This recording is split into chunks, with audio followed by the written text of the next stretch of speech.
كما ورد في سورة الحج. اعوذ باللہ من الشیطان الرجیم. بسم اللہ الرحمن الرحیم. وَلَيَنصُرَنَّ اللَّهُ مَن يَنصُرُهُ إِنَّ اللَّهَ لَقَوِيٌّ عَزِيزٌ. وقال عز وجل كما ورد في سورة محمد صلی اللہ علیہ وسلم: ان تنصروا اللہ ینصرکم ویثبت اقدامکم. وقال عز وجل كما ورد في سورة آل عمران: ان ينصركم الله فلا غالب لكم وان يخذلكم فمن ذا الذي ينصركم من بعده. وقال جل وعلا كما ورد في نفس السورة: ولا تهنوا ولا تحزنوا وانتم الاعلون ان كنتم مؤمنين. صدق اللہ العظیم. رب اشرح لي صدری ویسر لي امری واحلل عقدۃ من لسانی یفقهوا قولی. اللهم ربنا الہمنا رشدنا واعذنا من شرور انفسنا. اللهم ارنا الحق حقا وارزقنا اتباعه وارنا الباطل باطلا وارزقنا اجتنابه. اللهم وفقنا لما تحب وترضى وتقبل منا فإنك خير المتقبلين. آمین یا رب العالمین.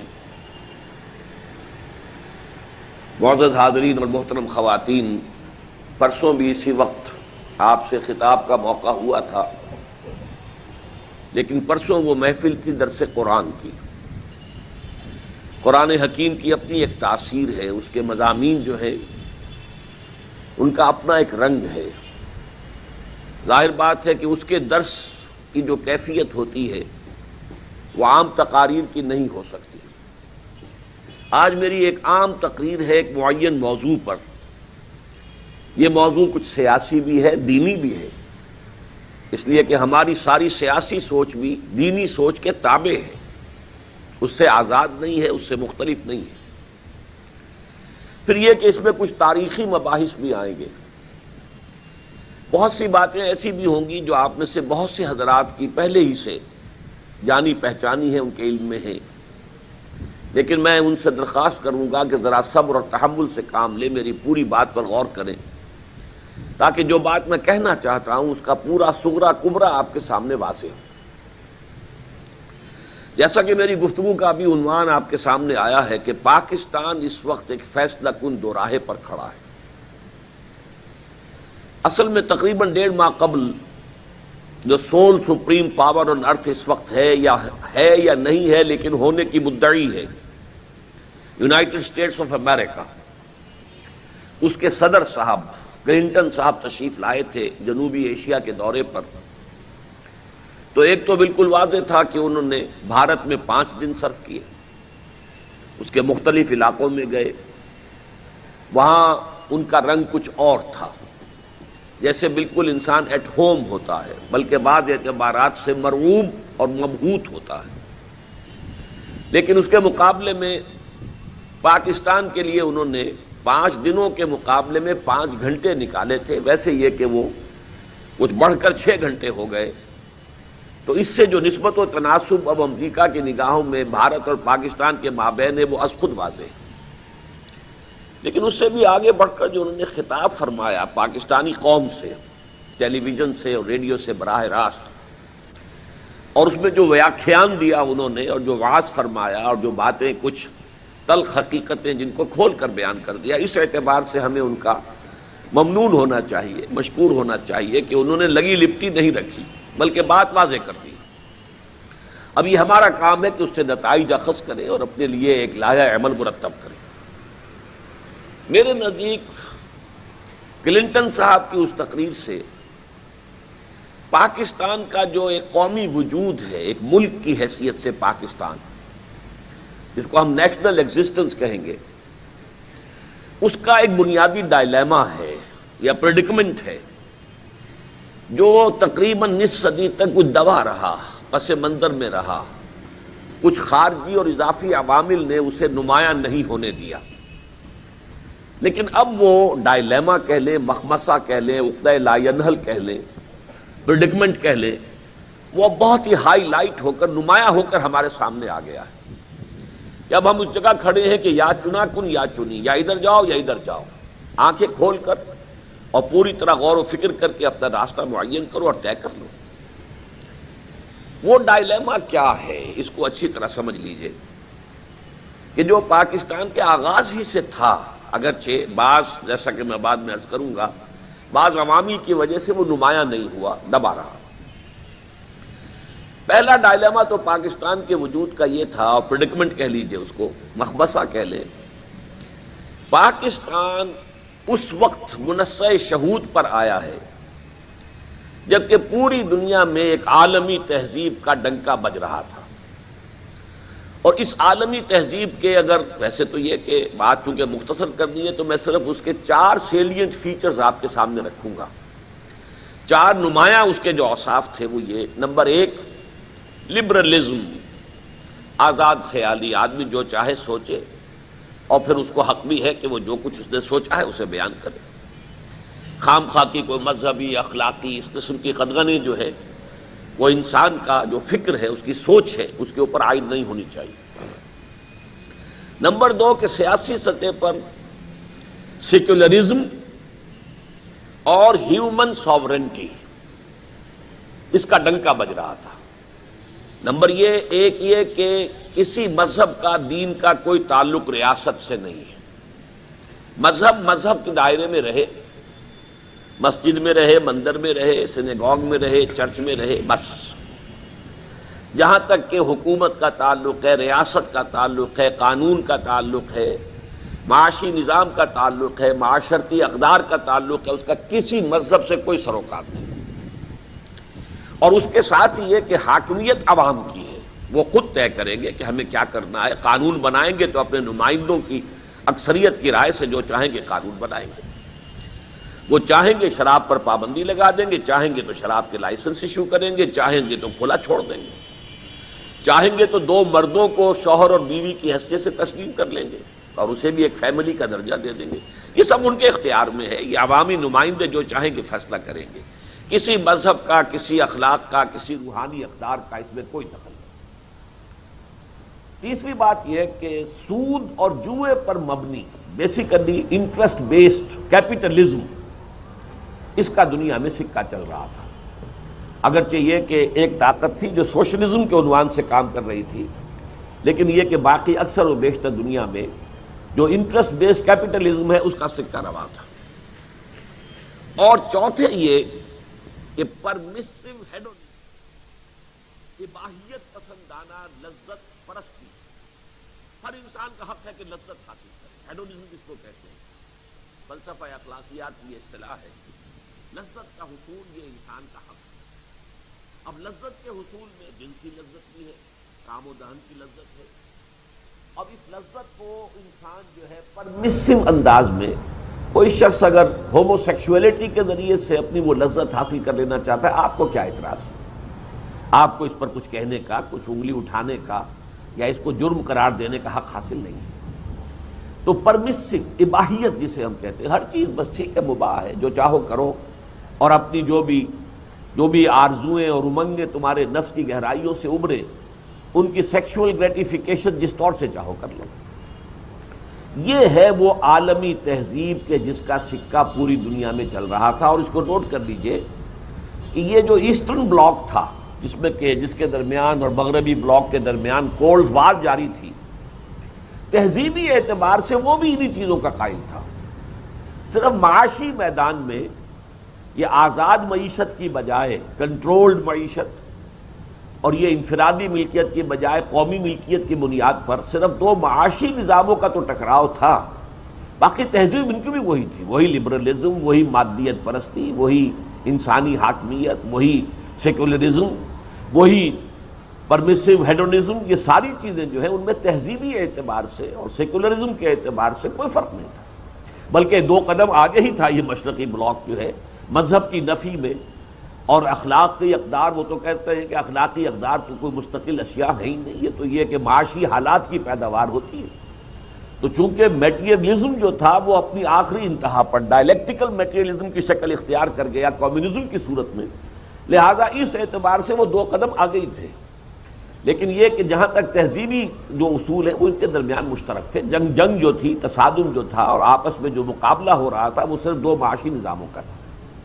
اب یہ پس منظر تھا پوری دنیا کا جس میں کہ پاکستان ایک دم ابھرا ہے، اور پاکستان ابھرا ہے اسلام کے نعرے پر۔ پاکستان کا مطلب کیا؟ لا الہ الا اللہ۔ پورے 10 برس مسلم لیگ نے، اس لیے کہ مسلم لیگ جو ہے چاہے قائم 1906 میں ہوئی تھی، لیکن پہلے وہ صرف نوابوں کی، جاگیرداروں کی، وڈیروں کی ایک جماعت تھی، وہ ایک طرح کا کلب تھا، وہ کوئی عوامی تحریک نہیں تھی۔ لیکن یہ کہ 1937 سے 47 تک یہ 10 سال جو ہے بہت ہی یوں سمجھیے کہ انٹینسو ایکٹیویٹی کے اور بہت ہی زوردار عوامی ایک تحریک چلی ہے، اور اس میں بار بار جو بات کہی گئی وہ یہ کہ ہماری تہذیب علیحدہ، ہمارا تمدن علیحدہ، ہمارا دین علیحدہ، ہمارے عقائد علیحدہ، ہمارے سارے قوانین علیحدہ، تو ہم کسی بھی اعتبار سے کسی دوسری بڑی قومیت میں ضم نہیں ہو سکتے۔ ہماری قومیت کی بنیاد ہمارا مذہب ہے، اور اسی لیے ہمیں تقسیم مطلوب ہے کہ ہندوستان کو تقسیم کر دیا جائے، جہاں ہماری اکثریت ہے وہاں ہماری حکومت ہو، ہم اپنی آزادی کے ساتھ اپنی روایات کے مطابق، اپنے نظریات کے مطابق، اپنے عقائد کے مطابق، اپنی جو دینی شعائر ہیں ان کے مطابق نظام قائم کریں۔ تو اس کے نتیجے میں پاکستان وجود میں آیا، اور اسی میں ایک احیائی جذبہ بھی شامل ہو گیا تھا، اس کی تفصیل میں بعد میں عرض کروں گا کہ ہم یہ چاہتے ہیں دنیا میں دوبارہ اسلام کو عروج حاصل ہو اور دنیا میں اسلام جو ہے اپنی اصل شکل میں دوبارہ آئے، تو یہ ایک احیائی جذبہ یہ بھی اس میں شامل تھا، اور اس کا اصل جو آغاز ہوا وہ علامہ اقبال کا جو خطبہ الہ آباد تھا 1930 کا۔ اب یہ ہے اصل میں جو میں نے آپ کے سامنے سیناریو رکھ دیا ہے کہ در حقیقت عالمی سطح پر تو صورتحال وہ ہے، اور ایک ملک وجود میں آ رہا ہے ان بنیادوں پر۔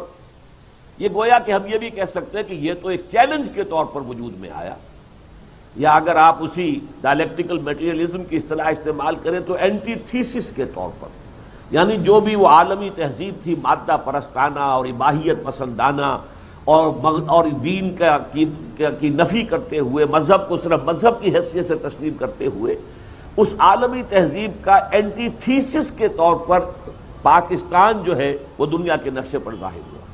اسے ہم چیلنج بھی کہہ سکتے ہیں، لیکن چونکہ وہ اصل میں ہم نے کوئی اس طریقے کا باقاعدہ جو ہے بالفعل چیلنج جو ہے تھرو نہیں کیا دنیا کے سامنے، وہ تفصیل میں بعد میں عرض کروں گا، لہذا میں اس کو بجائے چیلنج کے صرف اینٹی تھیسس کی اصطلاح پر میں اکتفا کر رہا ہوں کہ بہرحال اس کی ہم آہنگی نہیں تھی اس عالمی تہذیب کے ساتھ کہ جو اس وقت پوری دنیا میں چھائی ہوئی تھی۔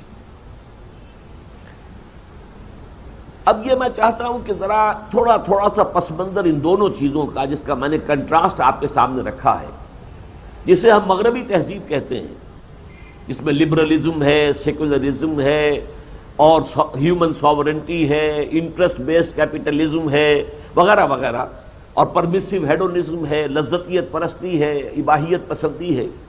اس کا پس منظر کیا ہے؟ یہ ذرا ثقیل موضوع ہے، اور کسی عوامی اجتماع میں تھوڑی سی آپ حضرات کو اپنے ذہن کے اوپر جو ہے کچھ تھوڑا سا بوجھ دینا ہوگا تاکہ میری ان باتوں کو اچھی طرح سمجھ لیں۔ دیکھیے، یہ جو مغربی تہذیب ہے یہ آج سے کوئی 300 برس قبل جو ہے یورپ میں شروع ہوئی۔ اس سے پہلے، اس سے کچھ عرصے پہلے تک یورپ جو ہے وہ ڈارک ایجز کے اندر تھا، وہاں علم کا، تہذیب کا، تمدن کا کوئی نشان نہیں تھا، لیکن اصل میں جو اس کے اندر بیداری پیدا ہوئی ہے وہ در حقیقت مسلمانوں کے زیر اثر پیدا ہوئی یورپ میں۔ ہسپانیہ کی یونیورسٹیوں سے، قرطبہ کی یونیورسٹی اور غرناطہ کی یونیورسٹی، طریقلہ کی یونیورسٹی، ان یونیورسٹیوں میں آتے تھے فرانس کے نوجوان، جرمنی کے نوجوان، اٹلی کے نوجوان، یہاں سے تعلیم حاصل کر کے جاتے تھے۔ اصل میں اسلام نے 2 کام ایسے کیے تھے کہ جس سے در حقیقت اس تہذیب کا آغاز ہوا ہے، اور آپ شاید حیران ہوں گے کہ علامہ اقبال نے، جو اگرچہ اس مغربی تہذیب کے بہت مخالف ہیں، نظر کو خیرہ کرتی ہے چمک تہذیب حاضر کی، یہ صنائی مگر جھوٹے نگوں کی ریزہ کاری ہے، اور جیسا کہ انہوں نے چیلنج کے انداز میں کہا تھا کہ دیار مغرب کے رہنے والوں، خدا کی بستی دکان نہیں ہے، کھرا جسے تم سمجھ رہے ہو وہ اب ذرے کم عیار ہوگا، تمہاری تہذیب اپنے خنجر سے آپ ہی خودکشی کرے گی، جو شاخ نازک پہ آشیانہ بنے گا ناپائیدار ہوگا، تو جو اس مغربی تہذیب کے اس شدت کے ساتھ مخالف ہیں وہ بھی یہ کہتے ہیں اپنے خطبات میں کہ مغربی تہذیب کا انر کور جو ہے وہ خالص قرآنی ہے۔ جب میں نے پہلی مرتبہ یہ بات پڑھی تھی میں چونک گیا تھا کہ علامہ کیا بات کہہ رہے ہیں۔ ویسٹرن سویلائزیشن کا انر کور ایک ہے اس کا اندرونی، اور پھر اس کے اوپر جو ہے ردے چڑھے ہیں، اس کے اوپر غلاف آتے چلے گئے ہیں، تو انر کور انہوں نے کہا قرآنی، اور یہ بات 100% صحیح ہے۔ قرآن مجید نے فکر انسانی کے اوپر جو قیود تھیں، حدود تھیں، دباؤ تھا، لیمیٹیشنز تھیں، دو اعتبارات سے ان کو علیحدہ کیا، دور کیا، ختم کیا، لبریٹ کیا انسان کے فکر کو۔ پہلی بات یہ کہ توہمات پر اپنے موقف کی بنیاد نہ رکھو، علم پر موقف کی بنیاد ہونی چاہیے۔ ان السمع والبصر والفؤاد کل اولئک کان عنہ مسئولا، کہ ہم نے تمہیں آنکھیں دی ہیں، کان دیے ہیں، یہ دماغ دیا، اس کو کام میں لاؤ، ان نعمتوں کا تم سے حساب لیا جائے گا۔ توہمات کے دائرے میں نہ رہو، ان سے نکلو۔ وہم اور توہمات اور من گھڑت خیالات اور نظریات نہیں، بلکہ یہ کہ علم پر اپنے موقع کی بنیاد رکھو۔ ولا تقف ما ليس لك به علم ان السمع والبصر والفؤاد كل اولئک کان عنہ مسئولا۔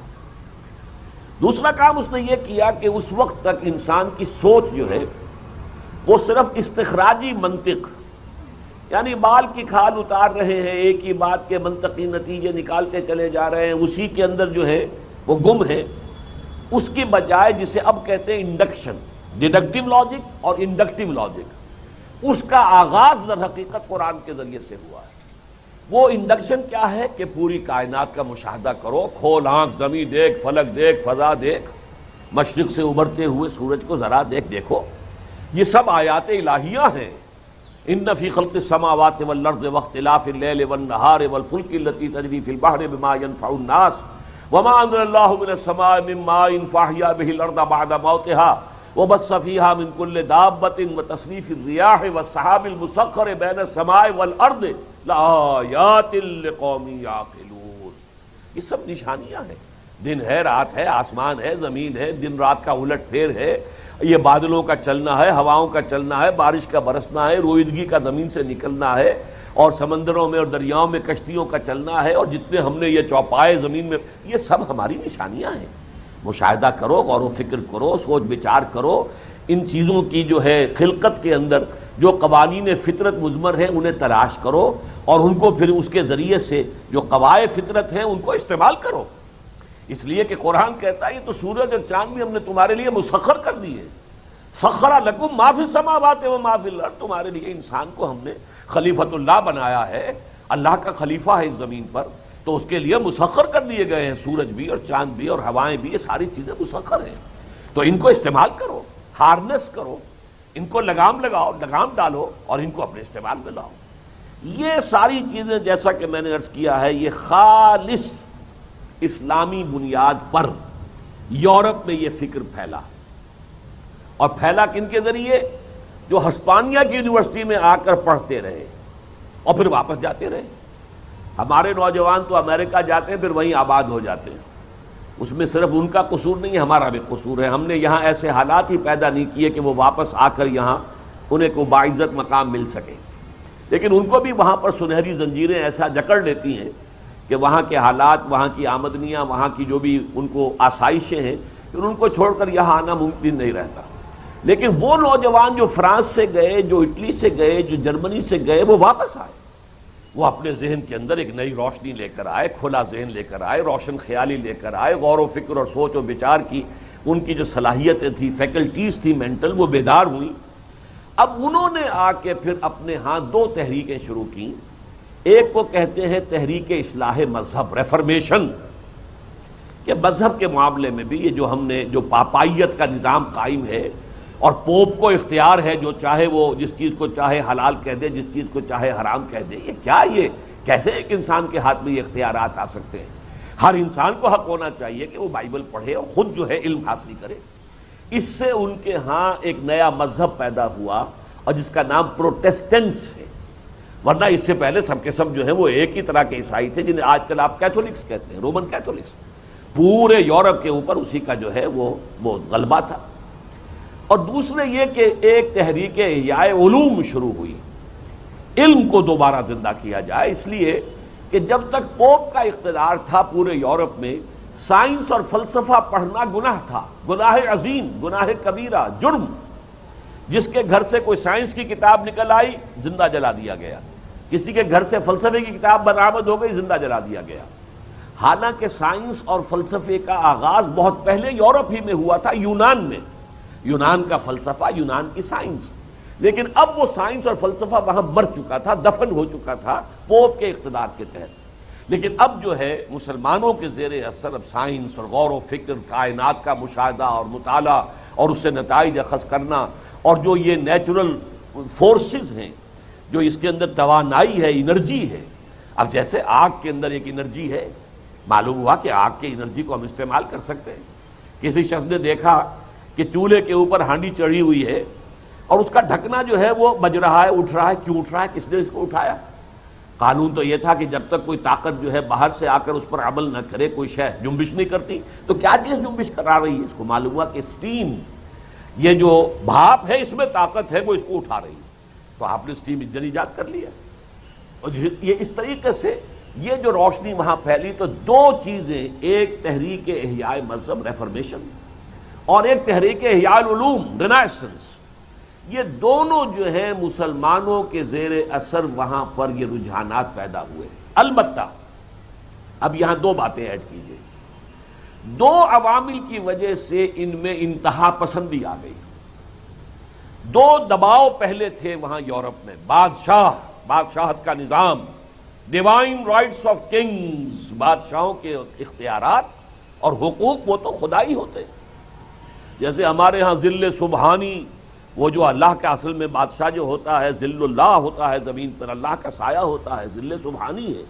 اسی طریقے کا معاملہ ڈیوائن رائٹس آف کنگز۔ دوسری طرف یہ کہ ڈیوائن اتھارٹی آف کلرجی، کہ پوپ اور اس کے جو نائبین ہیں جس چیز کو حلال کہہ دیں وہ حلال ہے، جس کو حرام کر دیں حرام، اس لیے کہ اصل شریعت جو ہے وہ سینٹ پال نے ختم کر دی تھی۔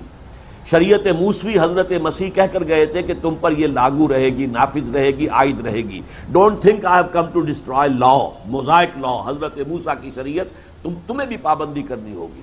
سینٹ پال نے ختم کر دیا، لہذا جو خلا تھا اب وہ بائی ڈیکریز، جو پوپ جو بھی حکم دے دے گا بس وہ حلال حرام کا طے ہو جائے گا۔ اسی وجہ سے قرآن نے کہا ہے کہ اتخذوا احبارہم ورہبانہم اربابا من دون اللہ، اس لیے کہ حلت اور حرمت کا اختیار صرف اللہ کے پاس ہے، جس چیز کو وہ حلال کرے، جس چیز کو چاہے حرام کرے، یہ کسی اور انسان کے پاس نہیں۔ تو یہ دونوں جو تشدد تھے، دوسرے یہ کہ پوپ صاحب جس کا چاہیں گناہ معاف کر دیں، یا پوپ کے نائبین بھی معاف کر دیں، جائیے پادری صاحب کے سامنے کنفیس کر لیجئے کہ مجھ یہ بدکاری ہو گئی ہے، میں نے زنا کیا ہے، میں آپ کے سامنے کنفیس کر رہا ہوں، میں نے اعتراف کر لیا ہے، ساتھ ہی کوئی تھوڑی سی جو ہے کوئی نذرانہ بھی پیش کر دیجئے، وہ آپ کو معافی نامہ لکھ دے گا کہ یہ گناہ جو ہے آپ کے کھاتے میں درج ہوگا ہی نہیں۔ یعنی جس کے بارے میں قرآن کہتا ہے وَمَن يَغْفِرُ الذُّنُوبَ إِلَّا اللَّهُ، اللہ کے سوا کون ہے جسے کہ گناہ بخشنے کا اختیار حاصل ہو۔ تو وہ خدائی اختیار جو ہے شریعت بنانے کا، تحلیل و تحریم کا، وہ بھی پوپ کے پاس، اور یہ کہ گناہ بخشنے کا جو اختیار ہے وہ بھی پوپ اور اس کے نائبین کے پاس۔ تو یہ جو دباؤ تھا اور سائنس اور فلسفے کے اوپر جس طرح کی قدغنیں تھیں، اب جب وہ کھلنا شروع ہوا ہے تو شہزور اپنے زور میں گرتا ہے مثل برق، وہ انتہا کو نکل گئے۔ وہ انتہا کا پھر میں آپ کے سامنے بعد میں تذکرہ کروں گا۔ ایک عامل ذہن میں یہ رکھیے کہ جو دباؤ تھا اس کے رد عمل میں وہ دوسری انتہا پر چلے گئے، بجائے اس کے کہ کسی معتدل جگہ پر کھڑے ہوتے۔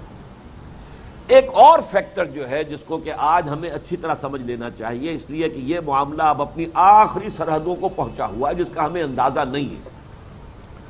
اصل میں ایک اور فیکٹر ایسا ہوا کہ جس کی وجہ سے جان بوجھ کر سازشی انداز میں یہ جو علم اور روشنی کا جو دریا بہہ رہا تھا ہسپانیہ کی یونیورسٹیوں سے، اور وہ جا رہا تھا یہ فرانس اور اٹلی اور جرمنی کی طرف، تو اس کون سیاہی گھول رہا ہے وقت کے بہتے دریا میں۔ تو یہ جو بہاؤ تھا اس میں کوئی سیاہی گھولی ہے ایک سازشی عنصر نے۔ وہ سازشی عنصر ہے یہود کا، کہ جنہوں نے عیسائیوں سے اپنا انتقام لینے کے لیے اس تحریک کے اندر ایسی چیزیں شامل کر دیں کہ جس کے ذریعے سے پھر انہیں کچھ سالوں میں، کچھ صدیوں میں اس طرح کا مقام حاصل ہو گیا کہ پورا عیسائی عالم جو ہے عالم عیسائیت وہ اس وقت ان کے شکنجے میں ہے۔ یہ سازشی گروہ ہے یہود کا۔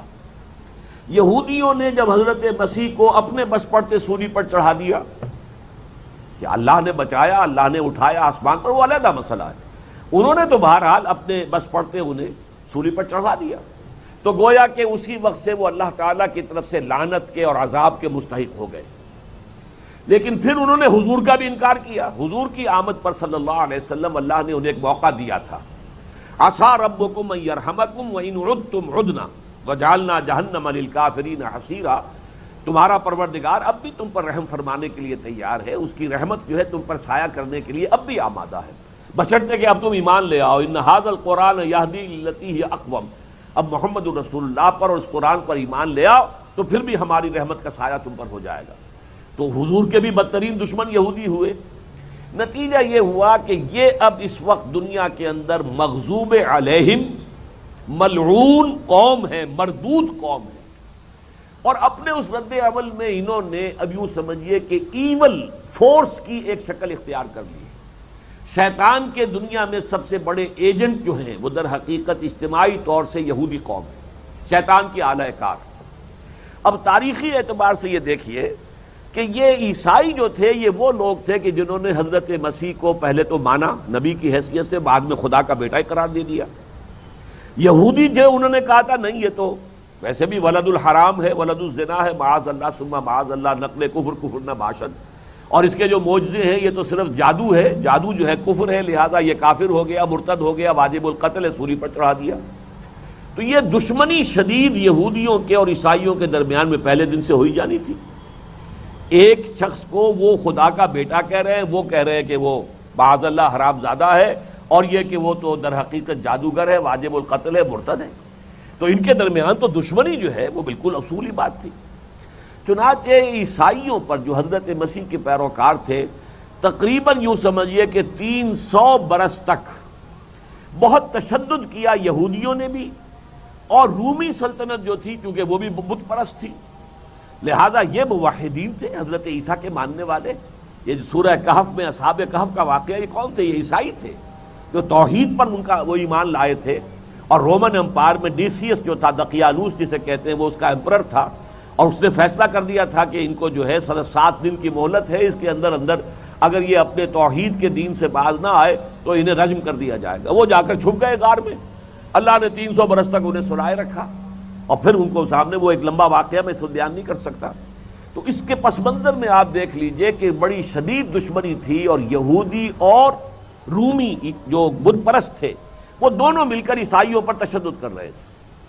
لیکن پھر تاریخ انسانی کا ایک عظیم معجزہ ہوا، جو قسطنطین تھا، کانسٹنٹائن ایمپرر روم کا، وہ عیسائی ہو گیا، اور ساری جو ہے امپائر رومن اس نے عیسائیت کو اختیار کر لیا۔ اتنی بڑی کنورشن تاریخ میں کبھی نہیں ہوئی کہ ایک بہت بڑی امپائر جو ہے وہ کل کی کل ایک دم مذہب تبدیل کر دے، اور یہ ہوا ہے سن 300 کچھ میں یہ واقعہ ہوا۔ کانسٹنٹائن جو ہے اس نے عیسائیت اختیار کی، اور اس کے نتیجے میں اب غلبہ ہو گیا عیسائیوں کا۔ اب انہوں نے یہودیوں کے اوپر ظلم اور ستم اور مار پیٹ اور نفرت، حقارت، گھیٹوز کے اندر رہ سکتے ہیں، یہ ہماری آبادیوں میں نہیں آ سکتے، ان سے شدید نفرت ہوتی تھی۔ لہذا یہ عرصہ اب چل رہا تھا یہودیوں کی پرسیکیوشن کا۔ اس پرسیکیوشن کے دوران ہی میں ایک واقعہ ہو گیا، حضور کی بعثت ہوئی، اور حضور صلی اللہ علیہ وسلم کی بعثت کے کچھ عرصے بعد اب یہاں مسلمانوں کا جو سیلاب جا رہا تھا وہ فتوحات کا، وہ سیلاب جو ہے وہ اسپین کے اندر داخل ہونے کی کوشش کر رہا تھا طارق ابن زیاد کے ذریعے، اور اسپین میں کٹر ترین عیسائی حکومت تھی جو یہودیوں کو بری طرح پرسیکیوٹ کر رہی تھی، تشدد ان کے اوپر ہو رہا تھا۔ یہودیوں نے اس موقع کو غنیمت جانا اور طارق ابن زیاد رحمہ اللہ کی مدد کی، انہیں راستے بتائے تاکہ یہ عیسائیوں کی حکومت یہاں ختم ہو جائے۔ تو فتح ہسپانیہ میں عربوں کی مدد کی یہودیوں نے۔ نتیجہ یہ ہوا کہ جب وہاں پہ عربوں کی حکومت قائم ہو گئی، پورے ہسپانیہ پہ اوپر آئیبیرین پیننسولا جسے کہا جاتا ہے، عربوں کی حکومت قائم ہو گئی، تو اب یہاں یہودیوں کو بہت عزت کا مقام ملا، اس لیے کہ وہ تو محسن تھے، انہوں نے تو راستے بتائے تھے، انہوں نے تو راز بتائے تھے، انہوں نے مدد کی تھی۔ وہ وہاں کے لوگ جو تھے گھر کے بھیدی تھے، وہاں رہتے تھے، گھر کے بھیدی ہونے کے راستے سے ناطے سے انہوں نے مدد کی تھی طارق ابن زیاد کی اور مسلمان افواج کی. تو اس علاقے میں اسپین میں انہیں بہت سکون عزت ملی. یہی وجہ ہے بن گورین نے جو کتاب لکھی ہے اس نے صاف لکھا ہے Muslim Spain was the golden era of our diaspora. سن 70 عیسوی میں کہ جب نکال دیا تھا رومنز نے یہودیوں کو فلسطین سے، نکل جاؤ یہاں سے، ان کا ہیکل سلیمانی گرا دیا جو دوبارہ بنا تھا، سیکنڈ ٹیمپل اسے کہتے ہیں، وہ اب گرا پڑا ہوا ہے. اب 2000 ہے، سن 70 میں گرا تھا تو 1930 برس ہو گئے اسے گرے ہوئے. وہ ابھی اس کی صرف ایک دیوار ہے، وہ ویلنگ وال، وہاں جاتے ہیں وہ کچھ ماتم سا کرتے ہیں، روتے ہیں، پیٹتے ہیں، تورات پڑھتے ہیں. باقی یہ کہ یہ ان کے پیش نظر ہے اپنا ٹیمپل تیسرا بنانا، لیکن تاحال نہیں بنا. اس حوالے سے در حقیقت ان کا جو ڈایاسپورا تھا اس کا وہ کہتا ہے گولڈن ایرا ہمارا جو ہے اس کا وہ ہے مسلم اسپین. اب یہاں اسپین میں بیٹھ کر یہودیوں نے سازشی جال پھیلایا اور عیسائیوں سے انتقام لینے کے لیے یہ جو رد عمل تھا، فکر کو جب کہ آزادی ملی اسے مادر پدر آزاد کر دیا، جو منہ میں آئے بک دو، جو چاہے کہہ دو، جس کو جو چاہے کہہ دو. تم جو حضرت مسیح کو حرامزادہ بھی کہہ سکتے ہو، کوئی تمہیں پوچھنے والا نہیں ہے. سن آف مین کہہ سکتے ہو، کوئی تمہیں پوچھنے والا نہیں ہے. وہ لبرلزم جو ہے وہ حدود اور قیود سے آزاد. سیکولرزم بھی ان کا عطا کردہ ہے. اس کی وجہ یہ ہے کہ اگر مذہب کا ریاست سے کوئی تعلق ہو تو یہودیوں کی کوئی حیثیت بنتی نہیں. وہ پوری دنیا میں 1.25 کروڑ یا 1.5 کروڑ ہے، 13 to 14 ملین، دیٹس آل. اب اگر کسی بھی ملک کے اندر مذہب کا کوئی تعلق، دین کا کوئی تعلق ریاست سے ہو تو ان کی تو کوئی حیثیت ہی نہیں. لہذا انہوں نے مذہب کا، دین کا اور ریاست کا، ہوئی دین و دنیا میں جس دم جدائی، حوث کی امیری، حوث کی وزیری، یہ کام بھی یہودیوں نے کروایا. اور یہ ڈیموکریسی کا تصور جو ہے انسان خود اپنا حاکم ہے، اپنا قانون بنائے، جو بھی چاہے کرے. اور پروٹیسٹنٹ مذہب کے پیچھے بھی انہی کا ذہن تھا. جیسے ہمارے ہاں جو تقسیم ہوئی ہے شیعہ سنی کی، اصل میں تقسیم یہی ہے. باقی حنفی، مالکی، شافعی، حنبلی یہ تو مسلک ہیں، یہ فقہی مسالک ہیں، یہ کوئی فرقوں کی حیثیت نہیں ہے. فرقہ حقیقت میں اگر کوئی ہے مسلمانوں میں تو شیعہ سنی، ان میں اختلافات خاصے گہرے ہیں. یہ کس نے کیا تھا؟ عبداللہ ابن سبا یہودی نے، جو الفتنۃ الکبریٰ شروع کیا حضرت عثمان کے دور خلافت میں، جس کے نتیجے میں حضرت عثمان جو ہیں وہ شہید کیے گئے. اور پھر حضرت علی رضی اللہ تعالیٰ عنہ کے عہد خلافت میں مسلسل خانہ جنگی رہی آپس میں. اور یہ شیعان عثمان اور شیعان علی تقریباً 1 لاکھ مسلمان ایک دوسرے کی تلواروں سے، نیزوں سے، تیروں سے ختم ہو گئے. اسی طریقے سے یہ جو عیسائیت کو سپلٹ کیا ہے، کیتھولسزم اور پروٹیسٹنٹزم میں، یہ بھی یہودیوں کی سازش ہے. اور پروٹیسٹنٹس کے ذریعے سے پھر انہوں نے یورپ میں سود کی اجازت حاصل کی، ورنہ جب تک پوپ کا اقتدار وہاں تھا وہاں سود جو ہے حرام تھا، کوئی سودی ٹرانزیکشن نہیں ہو سکتا تھا پورے یورپ میں. یہ بھی پروٹیسٹنٹس کے ذریعے سے انہوں نے اجازت حاصل کی. اور چونکہ پروٹیسٹنٹزم کا سب سے بڑا مرکز جو ہے برطانیہ بنا، پھر فرانس بنا، تو یہاں پر ان کے جو ہے ہاؤس آف راس چائلڈ اور یہ گولڈ سمتھس وغیرہ جو بھی بڑے بڑے جو یہودی بینکرز کی فیملیز بنی ہیں، انہی علاقوں میں بنی. پھر انہوں نے آپس میں یورپ کے لوگوں کو لڑایا، کرسچین جتنے بھی ممالک تھے، اور اپنے بڑے بھاری جو ہے شرح سود کے اوپر انہیں قرضے دیے. اور بینکنگ کا نظام پورا بنا کر، یہ بینکنگ کا نظام علامہ اقبال کے 2 اشعار میں آپ کو سنا دوں، یہ یہود کے ذہن کی ایجاد ہے.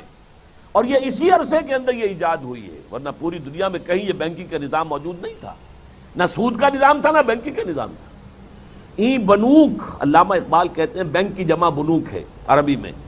ای بنوک، ای فکر چالاک یہود، یہ یہودیوں کی جو چالاک فکر ہے یہ اس کی پیدائش ہے، اس کا نتیجہ ہے جو بینکنگ کا نظام دنیا میں قائم ہوا. ای بنوک ای فکر چالاک یہود، نور حق از سینہ آدم ربود. آدمی کے دل کے اندر جو نور حق، جو اللہ تعالیٰ کی طرف سے روحانی جو ایک شے ڈالی گئی ہے، اس کو نکال کر اس نے انسان کو نرا حیوان بنا دیا. تا تہو بالا نہ گردد ای نظام، جب تک یہ بینکنگ سسٹم جو ہے اس کا بیڑا غرق نہیں ہوتا، یہ تہو بالا نہیں ہوتا، اس کی اینٹ سے اینٹ نہیں بچتی. دانش و تہذیب و دین سودائے خام، یہ خیال کہ کہیں کوئی حقیقی فکر اور حقیقی حکمت انسان کے ہاتھ میں آ سکتی ہے، واقعی کوئی انسانی تہذیب وجود میں آ سکتی ہے، واقعتاً کہیں دینی نظام قائم ہو سکتا ہے، یہ خام خیالی ہے، سودائے خام ہے، جب تک کہ یہ بینک کا نظام دنیا میں موجود ہے۔ یہ ہے حکیم الامت جو کہہ رہا ہے، این بنوک این فکر چالاک یہود۔ اس لیے کہ علامہ اقبال 1905 سے 1908 تک یورپ میں رہے، وہاں جا کر مشاہدہ کر آئے تھے کہ فرنگ کی رگے جہاں پنجائے یہود میں ہے۔ اسی بینکنگ کے نظام کے ذریعے سے انہوں نے پورے یورپ کو جکڑ لیا تھا، اور سب کے سب جو ہے گویا کہ ان کی پالیسیوں کے پابند ہو کر رہ گئے تھے۔ یہ ہے جو انتقام لیا ہے یہودیوں نے، اور انہوں نے اس کے اندر یہ پروٹیسٹنٹ مذہب بھی پیدا کیا، پھر آزاد خیالی، مادر پدر آزاد خیالی، جو چاہو کہو، جو چاہو کرو، اور جو بعد میں پھر protocols of the elders of the Zion کی حیثیت سے جو دستاویز آج موجود ہے، یہ تو خیر 1897 کی ہے، لیکن ان خطوط پر وہ کام صدیوں سے کر رہے ہیں، جس کے نتیجے میں یہ تہذیب بے خدا تہذیب ہو گئی۔ اس تہذیب سے اخلاقی اور روحانی قدریں نکل گئیں، اس تہذیب سے شرم و حیا کا جنازہ نکل گیا، اس تہذیب نے اللہ کو، گاڈ کو، جو بھی ہے اسے بند کر دیا عبادت خانوں میں۔ مسجد کے اندر جاؤ، اللہ کو پوج لو، باقی ہماری مارکیٹ میں اللہ کا کوئی سروکار نہیں، ہمارے بینکنگ میں اللہ کا کوئی سروکار نہیں، ہماری پارلیمنٹ میں اللہ کا کوئی سروکار نہیں، ہماری ہائی کورٹ میں، سپریم کورٹ میں اللہ کا کوئی سروکار نہیں۔ اللہ جو ہے مسجد میں رہے، تم بھی گاڈ کو مانتے ہو، رہے تمہارا گاڈ سینیگوگ میں رہے یا کہیں کسی چرچ میں رہے۔ باقی یہ ہے کہ دنیا کا جو اصل جو نظام ہے، پولیٹیکو سوشو اکنامک سسٹم، اس کا کوئی تعلق مذہب کے ساتھ نہیں، کسی دین کے ساتھ نہیں، کسی آسمانی تعلیم کے ساتھ نہیں۔ یہ ہے اس تہذیب کا پس منظر کہ نمبر ایک اس میں رد عمل پیدا ہوا، اگرچہ اس کی پہلی اینٹ اسلام نے رکھی، قرآن نے رکھی، لیکن اس میں گندگی کا جو ردہ ایک قائم ہوا وہ ہوا ان کی انتہا پسندی رد عمل، اور دوسرا اس میں باقاعدہ سازش کے انداز میں کرسچین ورلڈ سے انتقام لینے کے لیے جو صدیوں تک ان کو پرسیکیوٹ کیا گیا تھا یہودیوں کو، انہوں نے اس تہذیب کو یہ رنگ دیا ہے۔ یہ ایک طرف بات آ گئی کہ مغربی تہذیب جو اس وقت گلوبل ہو چکی ہے، شروع ہوئی تھی یورپ میں، رینائسنس، ریفارمیشن، یہ تحریکیں یورپ میں شروع ہوئی، پھر اس کے نتیجے میں سائنس جو ہے اس کو عروج نصیب ہوا، یہ فطرت کی جو مخفی اور خابیدہ قوتیں ہیں انہیں انسان نے تلاش کیا، ان کو استعمال کرنا شروع کیا۔ یہ ہم نے بھاپ کی قوت ایجاد کر لی، اس سے اسٹیم انجن بنا لیے، بجلی کا ایجاد ہو گئی اس سے، اور نہ معلوم اور کیا کچھ ہو گیا۔ اس کے بعد ایٹمک انرجی کی جو ہے ایجاد ہو گئی، اب کہاں سے کہاں انسان پہنچ چکا ہے۔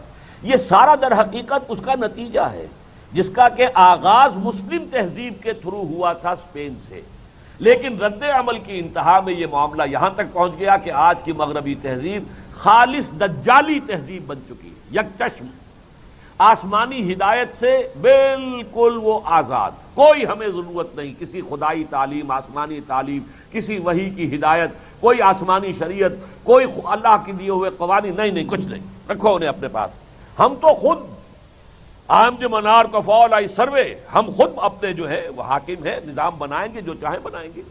اور یہ تہذیب جیسا کہ میں نے پرسوں عرض کیا تھا، اس نے سیاست کے میدان میں سیکولرزم اور ہیومن ساورنٹی، اقبال کہتا سروری زیبا فقط اس ذات بے ہمتا کو ہے، حکمراں ہے ایک وہی باقی متانے آزری، لیکن یہاں تو پوری دنیا میں ہیومن ساورنٹی ہے، پاپولر ساورنٹی، عوام حاکم ہے، عوام جو چاہیں گے فیصلہ کریں گے، ان کے نمائندے جو چاہیں گے قانون بنا لیں گے۔ معاشی سطح پر خاص طور پر جبکہ کمیونزم بھی مر گیا، تو اب تو پوری دنیا میں ڈنکا بج رہا ہے، انٹرسٹ بیسڈ اور پرائیویٹ اونرشپ بیسڈ کیپٹلزم کا دنیا میں ڈنکا بج رہا ہے۔ فوکویاما نے باقاعدہ کتاب لکھی ہے ڈیمائس آف کمیونزم کے بعد، کمیونزم کی موت جب واقع ہو گئی، انہوں نے کہا اب ثابت ہو گیا کہ کوئی نظام ہمارے مقابلے میں نہیں آ سکتا، ہمارا یہ لبرل اور کیپٹلسٹک ڈیموکریٹک جو نظام ہے یہی انسانیت کی معراج ہے، یہ اینڈ آف ہسٹری ہے، انسان جتنا اونچا جا سکتا تھا بس وہاں تک ہم پہنچ گئے، اس سے آگے انسان کے لیے کوئی اور اونچائی ہے ہی نہیں۔ یہ فوکویاما نے کتاب لکھی۔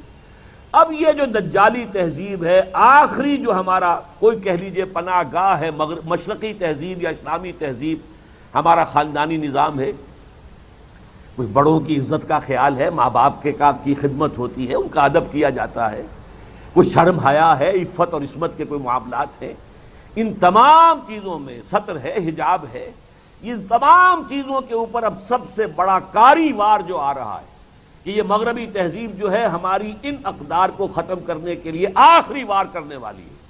یہ پروسیس شروع ہو چکا کئی سال سے، پہلے قاہرہ کانفرنس ہوئی عورتوں کے حقوق کے نام پر، ہیومن رائٹس کے نام پر، عورتیں بالکل مساوی ہیں مردوں کے، لہذا اس میں جو ہے ان کو اپنا اختیار ہونا چاہیے. میں بتا چکا ہوں کہ اس کے بعد بیجنگ کانفرنس ہوئی، پھر اب بیجنگ پلس کانفرنس +5 کانفرنس ہونے والی ہے، اور اب ہو رہی ہے باقاعدہ یونائٹڈ نیشنز آرگنائزیشن کے تحت، اور وہ اسپیشل جنرل اسمبلی کا اسپیشل اجلاس ہو رہا ہے 5 جون سے لے کر 9 جون تک نیو یارک میں، اور یہ ہے ویمن 2000 اس کا عنوان ہے.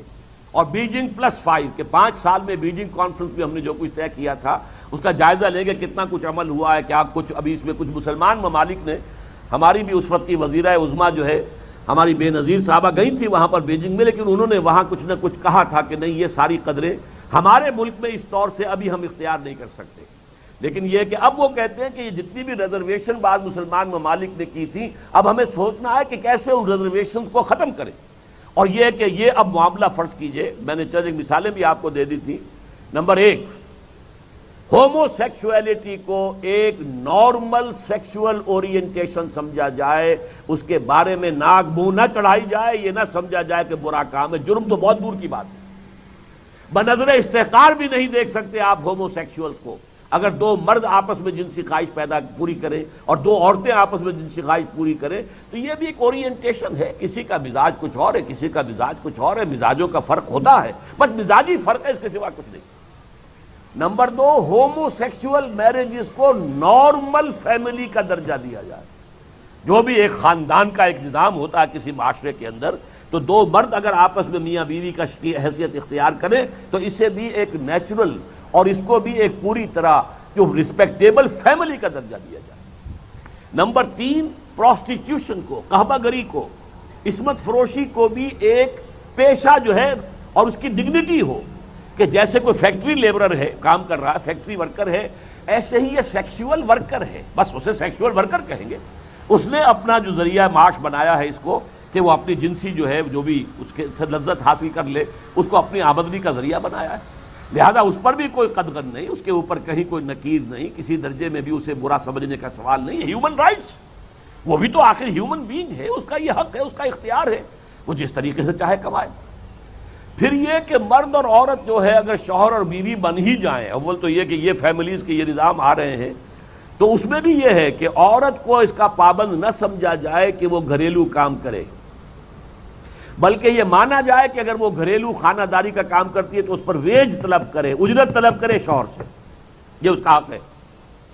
اسی طرح یہ حمل کے 9 مہینے اور پھر بچے کو جننا اور یہ ہے ولادت، اس کو بھی یہ نہ سمجھا جائے کہ یہ عورت کی اپنی ذمہ داری ہے، یہ بھی در حقیقت ویج اس کو ملنی چاہیے، اسے اجرت طلب کرنی چاہیے اس پر کہ میں نے تمہارے بچے کو اپنے پیٹ میں 9 مہینے رکھا ہے اور پھر اسے ولادت دی ہے اور جو بھی کچھ کیا ہے، لہذا اس پر بھی اسے ویج ملنی چاہیے.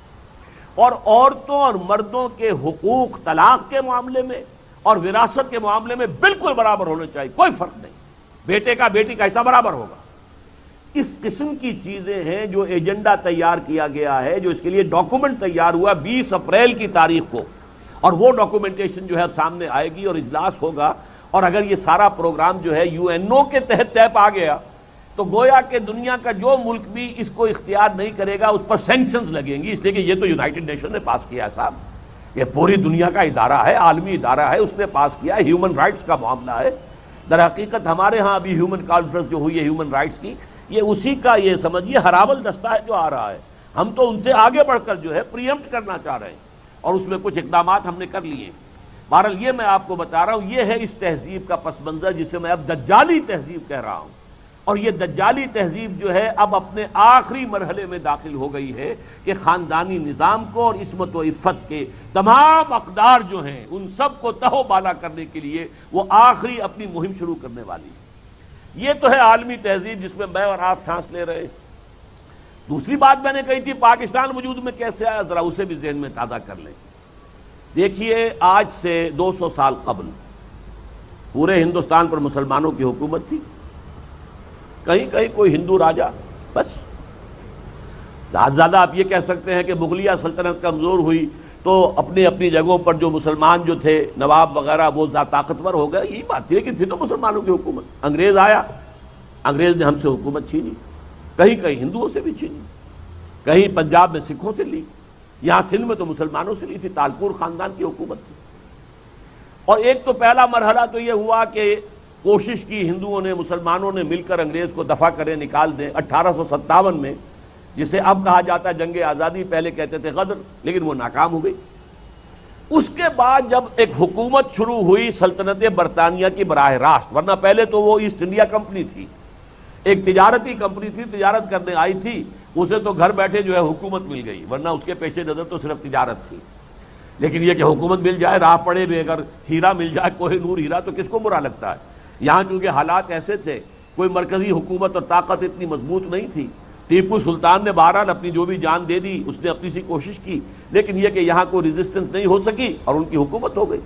پھر غدر ہوا، اور غدر کے بعد پھر جو ہے اب براہ راست ملکہ وکٹوریہ جو ہے وہ ہماری ملکہ عظمیٰ بن گئی۔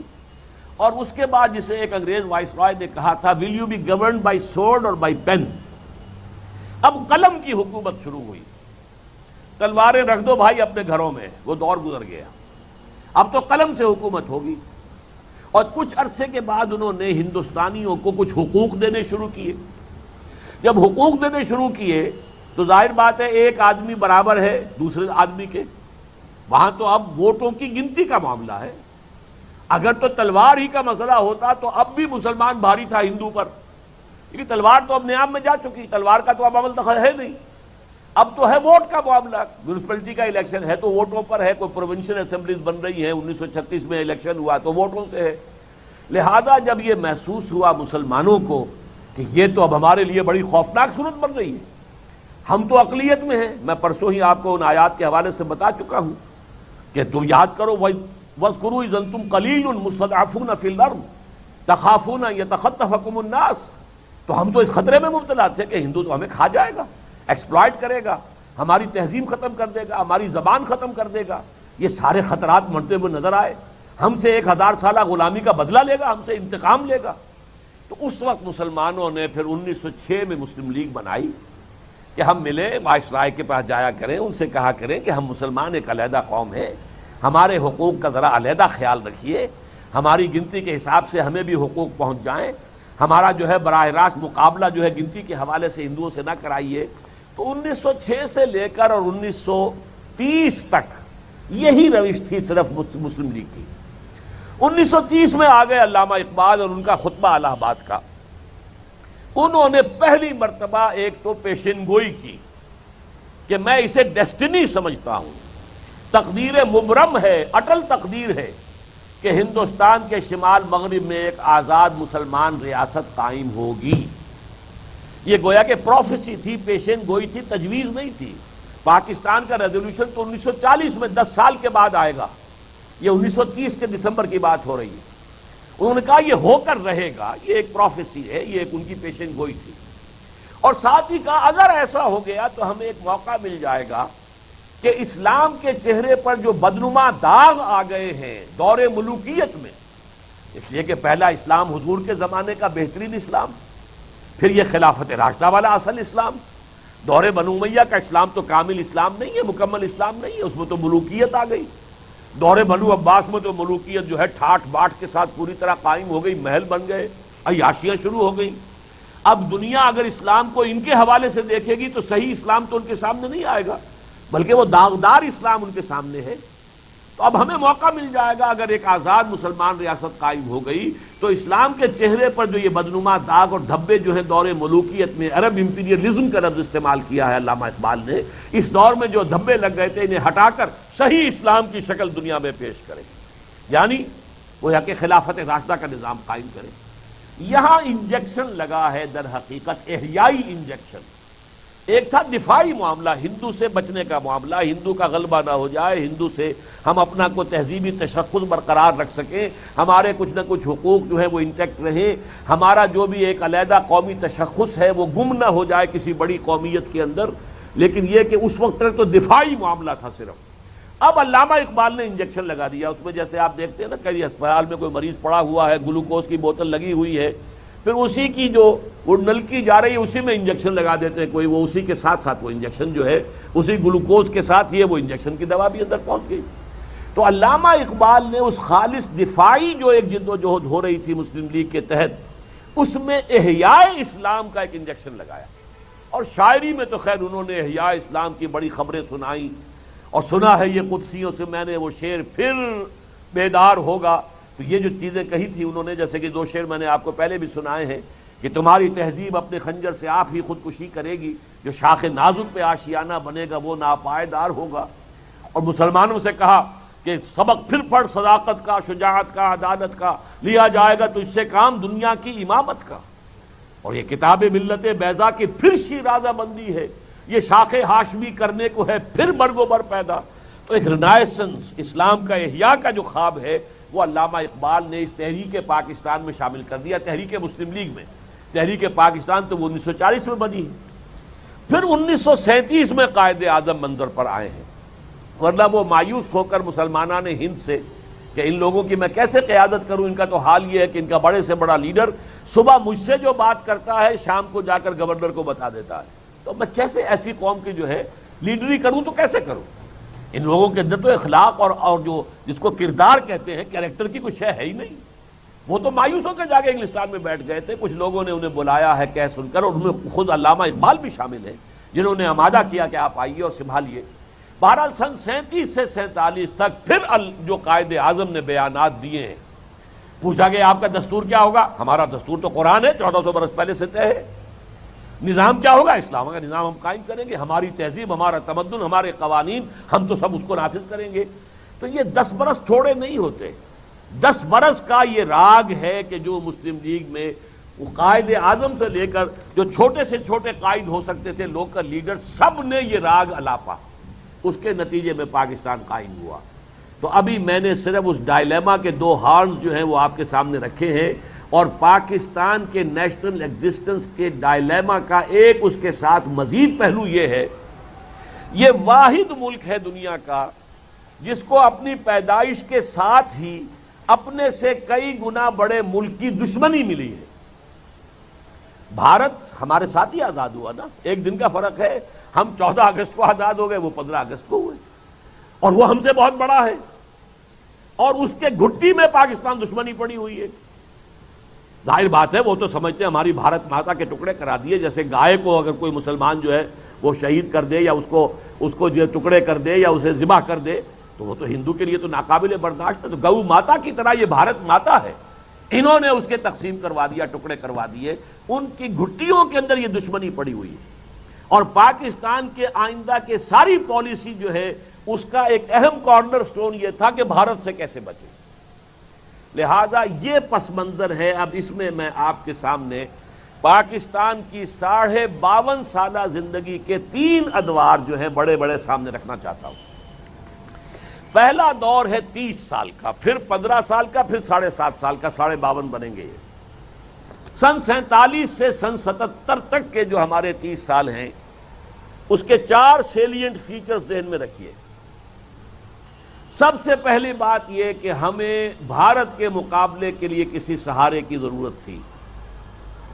ہم نے اپنے آپ کو اٹیچ کر لیا امریکہ کے ساتھ، اور ہماری ساری پالیسیز اس کے مطابق بن گئیں۔ کولڈ وار میں ہم نے روس کے خلاف امریکہ کے ایجنٹ ہونے کا کردار ادا کیا۔ ہمارے ہاں سے U-2 فلائی کر کے گیا تھا، جس پر شدید دھمکی دی تھی کرسچیف نے، یاد ہوگا آپ کو، بڑا بیر سے وہ گیا تھا، انہوں نے اپنا اڈا یہاں بنایا ہوا تھا۔ بہرحال وہ اس کا ایک پس منظر ہے، وہ میں آپ کو سادہ ترین الفاظ میں بتا دوں، اور سادہ ترین انسان کی زبانی۔ یہ سن 53 کی بات ہے، میں اس وقت جمعیت طلبہ کا ورکر تھا اور ناظم اعلیٰ تھا۔ لاہور آئے وزیر اعظم پاکستان، اس وقت کون تھے؟ خواجہ ناظم الدین، نہایت شریف انسان، سیدھا سادہ شریف آدمی۔ گورنر ہاؤس میں میں طلبہ کا ایک وفد لے کر ان سے ملنے گیا۔ اس زمانے میں ایک تجویز چل رہی تھی، میڈو، امریکن سپانسرڈ تھی، مڈل ایسٹ ڈیفنس آرگنائزیشن، کہ یہ جو روس کے جنوب میں جو مسلمان ممالک ہیں یہ مل کر ایک متحدہ محاذ بنا لیں تاکہ روس کی ایکسپینشن نہ ہو سکے، کمیونزم جو ہے نیچے کی طرف نہ آ سکے۔ MEDO, middle east defence organisation. میں گیا تو میں نے پہلے تو باتیں کی، کچھ طلبہ کے مسائل تھے، کچھ ملکی سیاست کے اور مسائل تھے۔ اس زمانے میں آپ کو یاد ہوگا کہ وہ تحریک چلی تھی، اینٹی قادیانی تحریک، اور لاہور میں مارشل لا لگا تھا، اس طرح کی مختلف باتیں۔ آخر میں نے کہا کہ صاحب اب ہم کچھ بات آپ سے میڈو کے بارے میں کرنا چاہتے ہیں۔ یہ آپ کس قسم کے معاہدے میں پاکستان کو جکڑ رہے ہیں؟ خواجہ صاحب نے بڑی سادگی میں نہیں، دیکھیے یہ آپ کا کام نہیں، آپ طالب علم ہیں، یہ آپ سے متعلق مسئلہ نہیں ہے۔ وہ مجھے اس وقت اللہ نے کیسی کوئی ہمت دے دی، میں نے کہا، سردار عبدالرب نشتر بھی ساتھ ہی موجود تھے، انہوں نے ہی تعارف کرایا تھا کہ یہ اسلامی جمعیت طلبہ جو ہے یہ جماعت اسلامی کا اسٹوڈنٹ ونگ ہے۔ انہیں پتہ نہیں تھا کہ یہ کہاں سے آئے ہیں، آپ کسی دارالعلوم سے آئے ہیں، کہاں سے آئے ہیں۔ یہ خواجہ ناظم الدین سے ہمارا تعارف کرایا ان الفاظ میں کہ یہ جماعت اسلامی کا اسٹوڈنٹس ونگ ہے، یہ اسلامی جمعیت طلبہ، یہ اس کے لڑکے ہیں۔ خیر، میں نے اس وقت کہہ دیا کہ جناب خواجہ صاحب، آپ تو یہ ہمیں ان بندھنوں میں باندھ کے چلتے بنیں گے، بعد میں ملک ہم نے سنبھالنا ہے، تو آپ ہمیں بتائیے تو صحیح کہ آپ ہمیں کن جکڑ بندیوں کے اندر جو ہے وہ باندھ رہے ہیں۔ اس شخص کی سادگی کا یہ نقشہ آج بھی میری نگاہوں کے اچھا ٹھیک ہے، اچھا ٹھیک ہے، فوراً بات کرنے کی۔ یا پہلے کہا نہیں، یہ آپ طالب علم ہے، آپ کا اس سے کیا سروکار، یہ حکومت کا، یہ فورن پالیسی کا مسئلہ ہے، آپ سے اس کا کیا تعلق۔ لیکن میرے اس ایک جملے پر فوراً موم ہو گئے۔ اچھا دیکھیے، اب انہوں نے 3 جملے کہے۔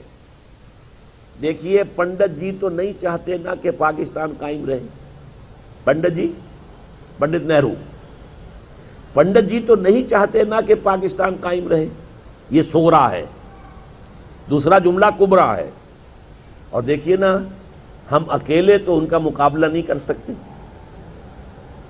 سیدھی بات، لہذا ہمیں کسی سہارے کی ضرورت ہے، لہذا ہم یہ راستہ اختیار کر رہے ہیں۔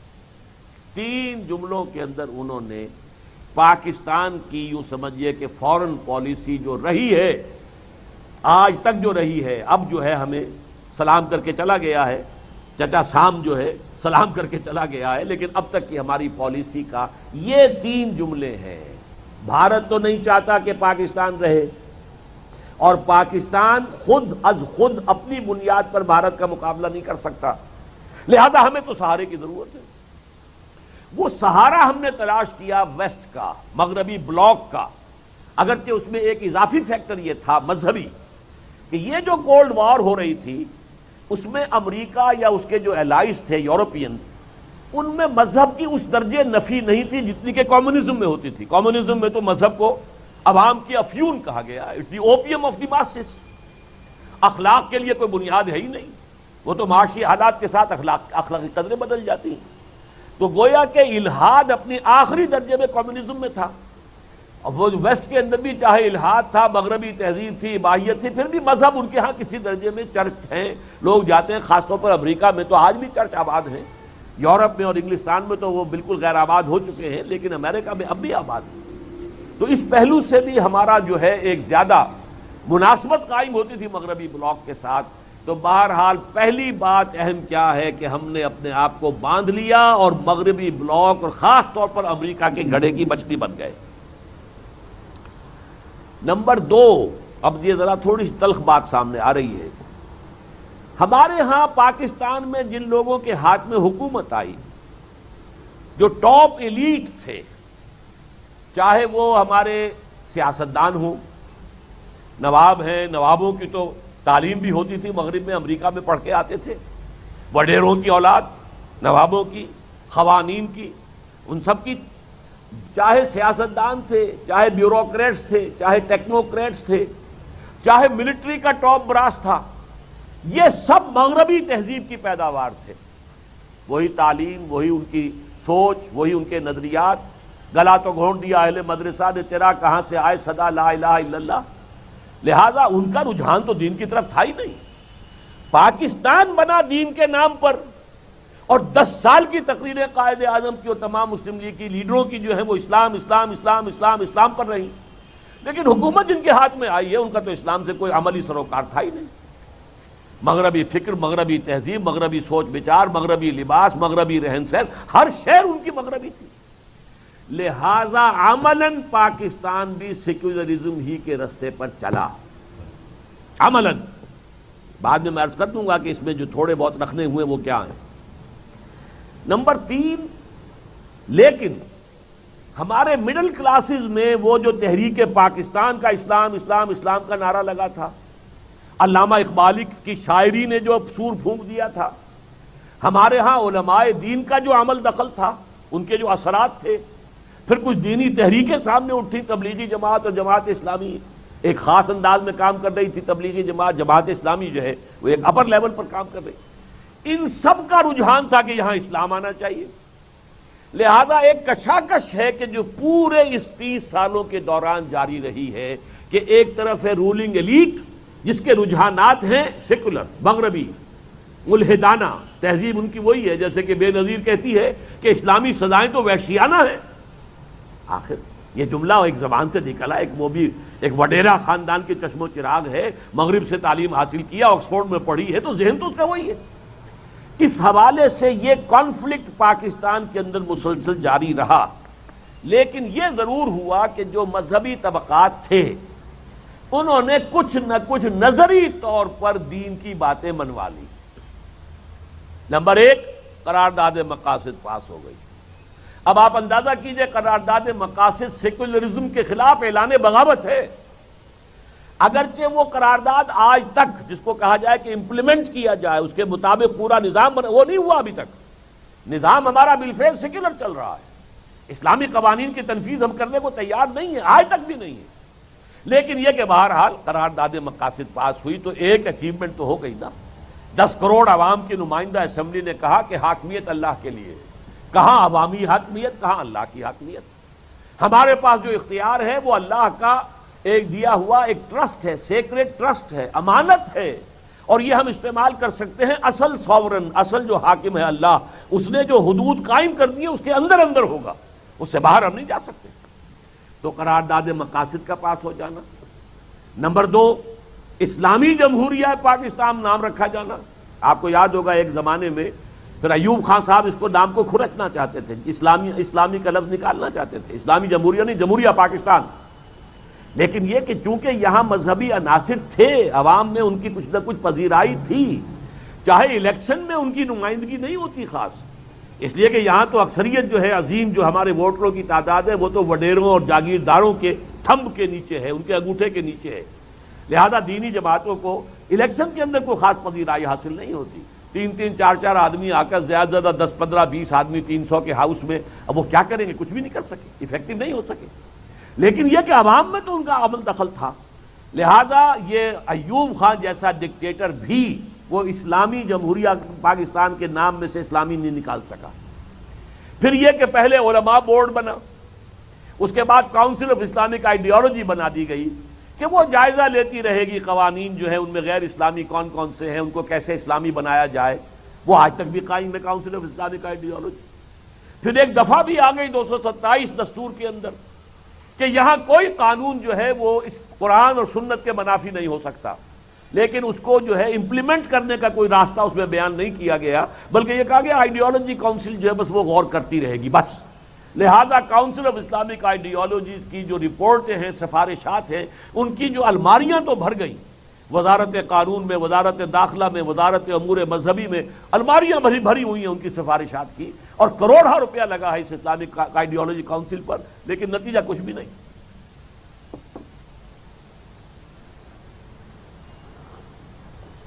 تو یہ 4 فیکٹر ہیں پہلے 30 سالوں کے۔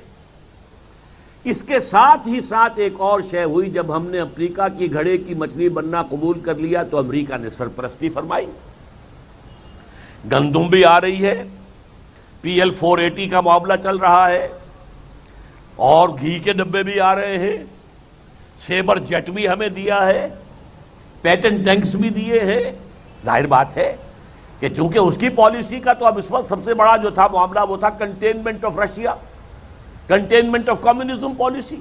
ہم اس میں ان کے مددگار، ان کے ساتھی، ان کے فرنٹ سٹیٹ جو بن گئے ہم، لہذا انہوں نے ہماری سرپرستی کی، اور یقیناً اس کا ہمیں کچھ نہ کچھ فائدہ بھی پہنچا۔ سن 65 کی جنگ میں جو ہم بھارت کے حملے کو برداشت کر سکے، اس میں اس امریکی امداد کو دخل ہے، حالانکہ عین اس وقت تو انہوں نے بند کر دیے، ہتھیار دینے بھی بند کر دیے، لیکن ہمارے پاس سیبر جیٹ تھا جو بھارت کے پاس نہیں تھا، یہ سپیریئر جیٹ تھا ہمارے پاس، لہذا سن 65 کی جنگ میں ہماری فضائیہ کا پڑا بھاری رہا۔ ہمارے پاس پیٹن ٹینک تھا جو ہلکا ہے، جلدی جلدی سے ادھر سے ادھر جو ہے وہ گھوم سکتا ہے۔ ان کے ابھی سیکنڈ ورلڈ وار کے جو ہیں وہ شرمن ٹینکس تھے، بھاری بھاری دیو ہے، کل ان کو کروٹ لینے میں بھی بڑی دیر لگتی تھی۔ تو یہ چیزیں ہمارے لیے ممید ہوئی ہیں، ہمیں جو ہے حقیقت اس کو سمجھنا چاہیے۔ لیکن ایک منفی نتیجہ جو نکلا وہ یہ تھا کہ وہاں سے جو خیرات آنی شروع ہوئی اس نے ہمارے اندر سے حمیت اور غیرت کا جنازہ نکالا، مصنوعی خوشحالی پیدا ہوئی، ہم نے اپنی معیشت کو یعنی اس کے اپنی بنیادوں پر استوار کرنے کی کوشش نہیں کی، ہم اسی میں فخر کرتے رہے ہمارے ہاں دیکھو خوشحالی ہے، ہندوستان میں بہت برا حال ہے۔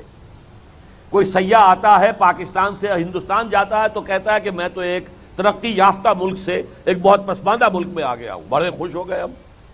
کوئی ہندوستان سے ہو کر پھر پاکستان میں آتا کہتا کہ میں تو ایک بہت ہی پرانے اور پسماندہ ملک سے ایک ترقی یافتہ ملک میں آ گیا ہوں، ہمیں خوشی ہو گئی۔ لیکن ہماری جو ہے اصل معیشت اپنی بنیادوں پر کھڑی نہیں ہو رہی تھی، بلکہ یہ گویا کہ ان کی امداد کے طفیل ہمارے ہاں ایک مصنوعی خوشحالی پیدا ہوئی۔ یہ ہے پہلے 30 سال۔ اب آئیے اس کے بعد سن 77 سے سن 92 تک کے 15 سال۔ ان 15 سالوں میں عالمی سطح پر بعض واقعات بڑے اہم ہوئے۔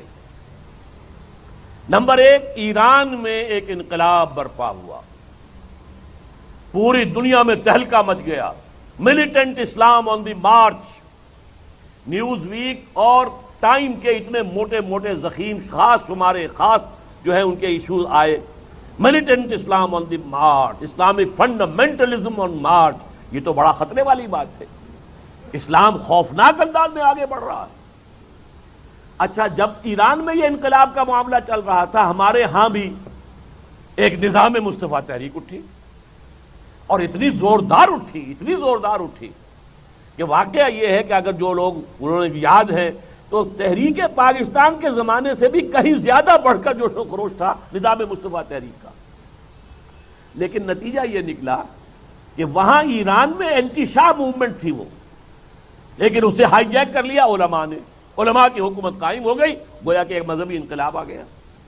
ہمارے ہاں علماء اور مذہبی جماعتیں ڈیوائیڈڈ تھیں، اگرچہ ٹوکن ایک علامتی طور پر تو صدر بنایا گیا تھا مفتی محمود صاحب کو، لیکن یہ کہ حقیقت میں تو یہ جماعتیں انہیں اپنا لیڈر ماننے کو تیار نہیں تھی۔ کیا مولانا نورانی انہیں اپنا لیڈر مان سکتے تھے؟ نہیں۔ پھر یہ کہ پگاڑا صاحب اور اصغر خان صاحب وہ کیا حقیقت مولانا مفتی محمود صاحب کو وہ اپنا لیڈر مان سکتے تھے؟ لہذا یہاں جو ہے آرمی آ گئی، اس نے ہائی جیک کر لیا۔ لیکن جس نے ہائی جیک کیا ضیاء الحق، پھر اس نے 11 برس تک یہاں پر اسلام اسلام اسلام اسلام اسلام کا نعرہ لگایا، کیا چاہے کچھ نہیں، لیکن یہ کہ ایک جوش، ایک خروش، ایک ولولہ، ایک جذبہ، لوگوں کے اندر ایک امید کہ اسلام آئے گا۔ ایک طرف ایران کا انقلاب، دوسری طرف یہ، اور تیسری طرف عظیم ترین واقعہ جو ہوا وہ افغانستان کا جہاد۔ افغانستان کے جہاد میں چونکہ اب پھر امریکہ آیا، امریکہ کو روس سے بدلہ لینا تھا ویتنام کی شکست کا، وہاں سے بھاگنا پڑا تھا، اسے دم دبا کر بھاگنا پڑا تھا۔ رشیا سے بدلہ لینا تھا، اور اپنے مد مقابل کی جو قوت تھی، 2 سپر پاورز تھے، اس کا بیڑا غرق کرنا تھا۔ اس نے جب دیکھا کہ افغانوں کے اندر ایک جذبہ حریت ہے، وہ غلامی کو قبول نہیں کر سکتے، وہ اپنی جان پر کھیل جائیں گے، جانیں دیں گے، اس نے اسلحہ دیا، پیسے دیے، اس نے سٹنگر میزائل بھی دے دیا، جو اس وقت تک کہیں وہ باہر لایا ہی نہیں تھا، ابھی وہ اس کا چھپا خزانہ تھا، لیکن وہ بھی دے دیا۔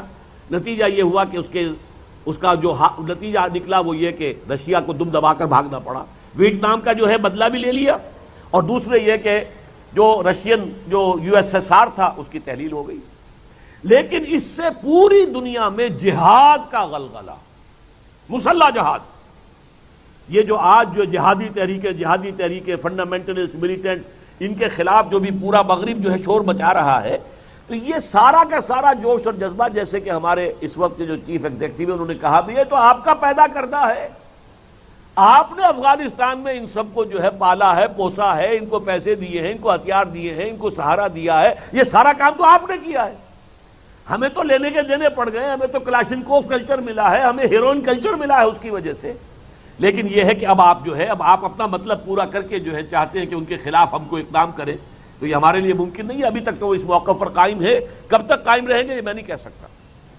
بہرحال یہ جو چیزیں ہوئی، اور اس جہاد افغانستان سے جو غلغلہ جہاد کا بلند ہوا، اس کا سب سے بڑا گہوارہ پاکستان بن گیا۔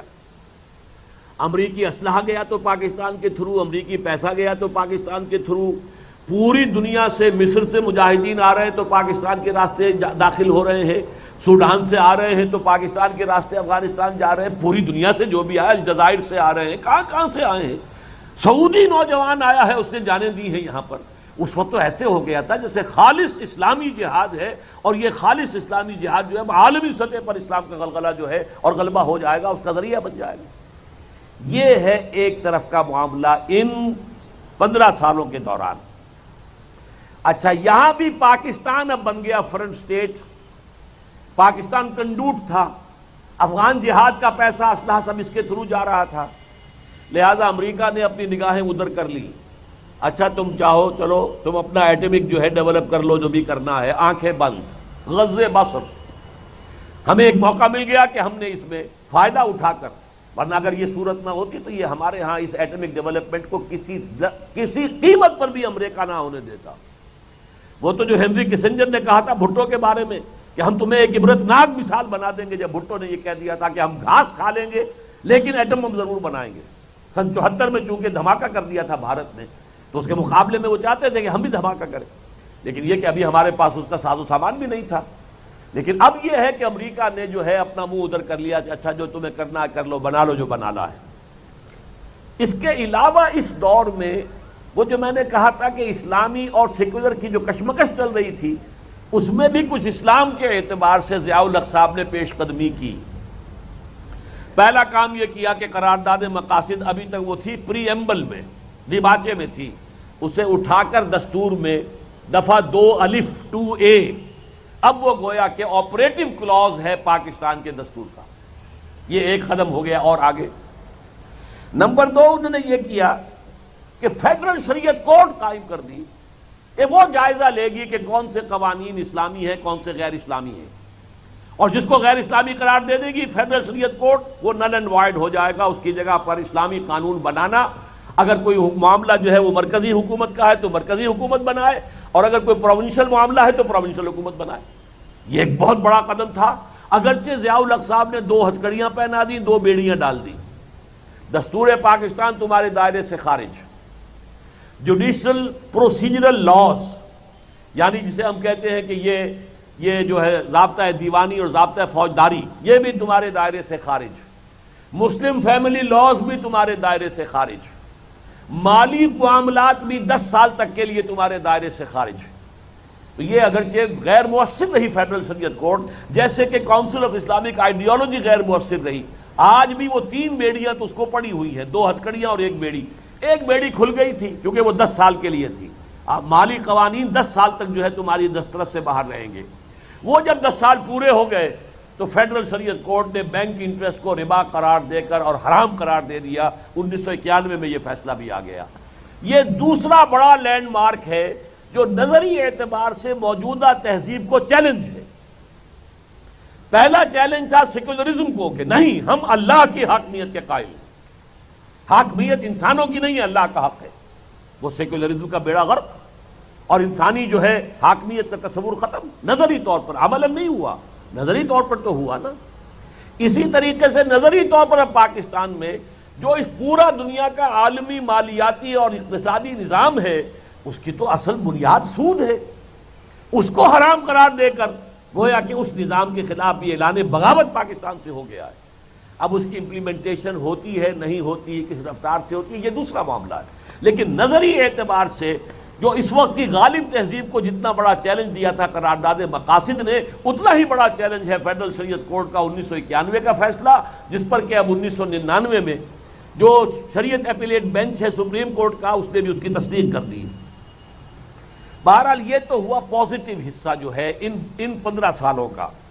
نیگیٹو یہ ہے کہ ہیروئن کلچر آیا ہمارے ہاں، کلاشنکوف کلچر آیا ہمارے ہاں، مذہبی دہشت گردی آئی ہمارے ہاں، ہتھیار آئے تبھی تو دہشت گردی ہو رہی ہے نا۔ اور یہ کہ یہ جو بے دریغ پیسہ آیا ہے افغان جہاد کے لیے، اس میں سے ہمارے جرنیلوں نے جو کٹوتیاں کی ہیں، جو نلیاں کی ہیں، جو ارب پتی بن گئے ہمارے جرنیل۔ آپ نے پڑھا ہوگا ایک دفعہ نیوز ویک میں آیا تھا، دنیا کے ٹاپ کے جو سب سے زیادہ richest generals of the world, اس میں سب سے زیادہ تعداد پاکستانی جرنیلوں کی ہے۔ تو یہ جو اب دولت آئی ہے اس نے کرپشن جو ہے اس دور میں جس قدر کرپشن ہوا ہے ہمارے ہاں اور ہائیسٹ لیول کے اوپر کرپشن، اس نے ہماری معیشت کا بیڑا بالکل ہی غرق کر کے رکھ دیا. یہ نیگیٹو ایسپیکٹ ہوا ہے کہ جو اس دور میں ہوا ان 15 سالوں میں. اب آئیے بعد کے 7.5 سال، یہ تو چھوٹا سا عرصہ ہے سن 92 سے. اس میں کیا ہوا؟ رشیا جو ہے یو ایس ایس آر ختم، لہذا کولڈ وار ختم. کولڈ وار ختم تو پاکستان کی اہمیت ختم. ہمارے قدموں کے نیچے سے زمین کھسکنی شروع ہو گئی، کھسکنی شروع ہوئی. اصلاً تو اب نکلی ہے کلنٹن کے اس دورے پر اور کلنٹن کے اعلان کے بعد، لیکن کھسکنی تو شروع ہو گئی فوراً. اب ظاہر بات ہے کہ ایک ریشنلے ہوتا ہے ہر چیز کا. جب وہ کولڈ وار ہی نہیں رہی تو کولڈ وار الائز جو تھے، جو ان کے اتحادی تھے اس جنگ کے اندر، ظاہر بات ہے کہ ان کی کوئی حیثیت نہیں رہی. امریکی رویے میں تبدیلی آنے شروع ہوئی جس کا کلائمیکس ابھی ہوا ہے. نمبر 3، ان 7.5 سالوں میں ہم I M F, world bank اور اس کے کچھ عرصے کے بعد ورلڈ ٹریڈ آرگنائزیشن اور اسی کے تحت ہے ایک ٹرپس، اس طرح کی جکڑ بندیاں جو ہے معاشی دجالی جو نظام ہے دنیا کا معاشی، جو حضور نے فرمایا تھا کہ جو دجال کو مانے گا اسی کو کھانے کو ملے گا، جو اسے خدا مانے گا اسی کو وہ دے گا رزق، باقی کو نہیں دے گا. وہ نظام جو ہے آج ہم اس کے شکنجے میں کسے جا چکے ہیں اور ہماری اصل معیشت کا دیوالا نکل چکا ہے. یہ تو اصل میں سپورٹس جو ہوتی ہیں، جیسے کوئی مریض پڑا ہوا اسپتال میں، ورچولی تو ڈیتھ اس کی ہو چکی ہے، لیکن دل پر بھی کوئی آلہ لگا رکھا ہے جس سے کرنٹ جا رہا ہے، دل صاحب دھڑک رہے ہیں. یا یہ کہ کوئی ناک کے اندر نلکی جا رہی ہے، اس کے ذریعے سے آکسیجن جا رہی ہے. کہیں یہ جو ہے وین کے اندر لگا رکھا ہے، اس سے کوئی گلوکوز جا رہا ہے. تو یہ سپورٹ، لائف سپورٹس کہلاتی ہیں. یہ حقیقت میں وہ آدمی اپنے بل پر زندہ نہیں ہے، وہ ان سپورٹس کی بنا پر زندہ ہے. ہم اگر اس وقت زندہ ہیں تو یہ لائف سپورٹس، ان کی نئی قسط آئے تو ہمارا دھندا چلے، اور ان کی قسط آئے گی تب کہ ہم یہاں سے اپنا جو ہے قرض کی اور سود کی جو قسط ہے وہ ادا کریں. ہماری معیشت اب صرف اس ایک چکر میں ہے، اور ہماری موجودہ حکومت کی ساری مساعی، ساری جدوجہد صرف اس پر مرکوز ہے کسی طریقے سے ٹیکس کا بیس براڈ ہو، ٹیکس کی مقدار بڑھے، ہمارے ریونیو زیادہ ہو، تاکہ ہم سود ان کا ادا کر سکیں، تاکہ ان کی طرف سے فریش لونز ہمیں مل جائیں. کہیں سے خبر آ جاتی ہے ری شیڈولنگ کی تو بڑی خوشی ہو گئی، جشن من گیا. کہیں سے خبر آ گئی ابھی جو آج کل میں آئی ہے کہ اب آئی ایم ایف جو ہے فلاں اتنے ملین کا لون جو ہے انہوں نے طے کر لیا ہے کہ دے دیں گے. جو ہماری فسکل پالیسیز ہیں اب ان پر انہوں نے اظہار اطمینان کیا، تو یہ گویا کہ بہت بڑی کامیابی ہماری ہے. یہ ہماری معیشت کا حال ہو چکا ہے، اس جگہ ہم پہنچ چکے ہیں. اور یہ کہ اب جو ہے آ کر کلنٹن صاحب نے جو کہا آپ ہمارے بڑے پرانے ہمارے الائی ہیں، کوئی شک نہیں ہے، ہم بڑی قدر کی نگاہ سے دیکھتے ہیں. آپ نے یو ایس ایس آر اور کمیونزم کے خلاف بھی ہمارا ساتھ دیا، اور آپ نے جو ہے ہر موقع کے اوپر جو ہے آپ نے ہمیں سپورٹ کیا ہے. ہم بھی آپ کے ساتھ جو بھی بھلائی کر سکتے تھے کرتے رہے ہیں.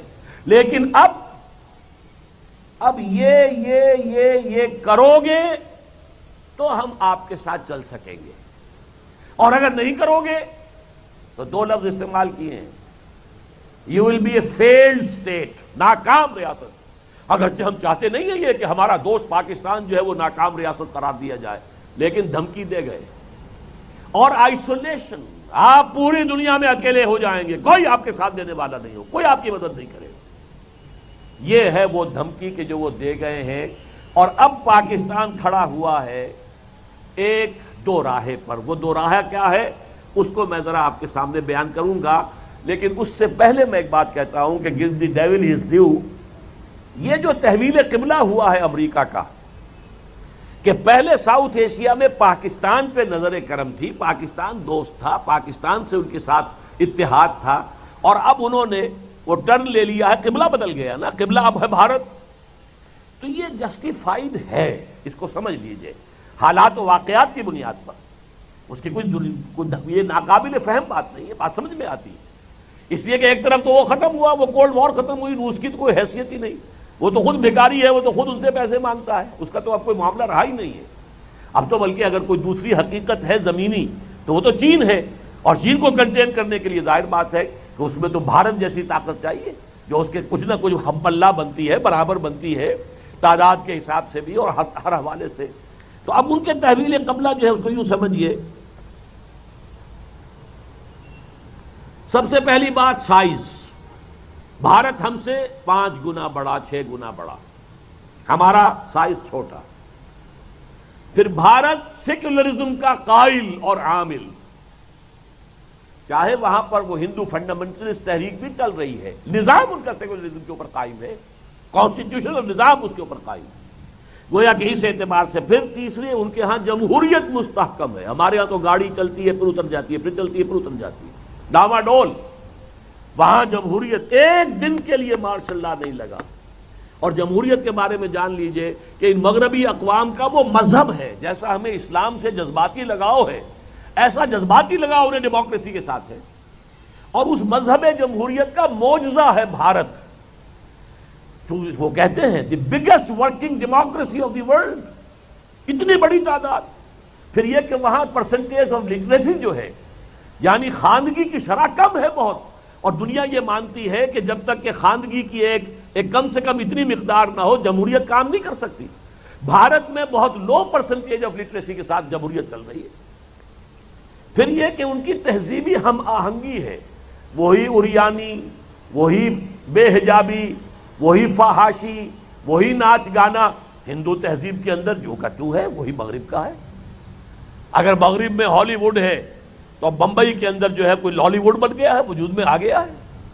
اب بلکہ یہ کہ بمبئی کی فلمیں جو ہے وہ تو ویسٹ کے اندر بھی مغربی فلموں کے مقابلے میں بھی، خاص طور پر مسلمان ممالک میں، گلف سٹیٹس میں جو انڈین فلمز ہیں اور جو اس کے ویڈیوز ہیں، وہ تو آپ کے ہاں بھی سونیا گاندھی نے کہہ دیا تھا کراچی چلے جاؤ اور جا کر ویڈیو شاپس دیکھ لو، بھری ہوئی ہیں ہماری فلموں کے ساتھ. تو ہم نے کلچرلی تو پاکستان کو پہلے ہی پسند کر لی، فتح کر لی. آج ہم تو اس کو جو ہے وہ ہمارا مفتوح علاقہ ہے. تو اس اعتبار سے غور کیجئے کہ ان کی تہذیب ان کے ساتھ ہم آہنگ ہے. پھر یہ کہ بہت بڑی مارکیٹ ہے. اندازہ ان کا یہ ہے کہ وہاں کی تقریباً 100 کروڑ کی آبادی اب ہے، 95 ہوگی، 96 ہوگی، 100.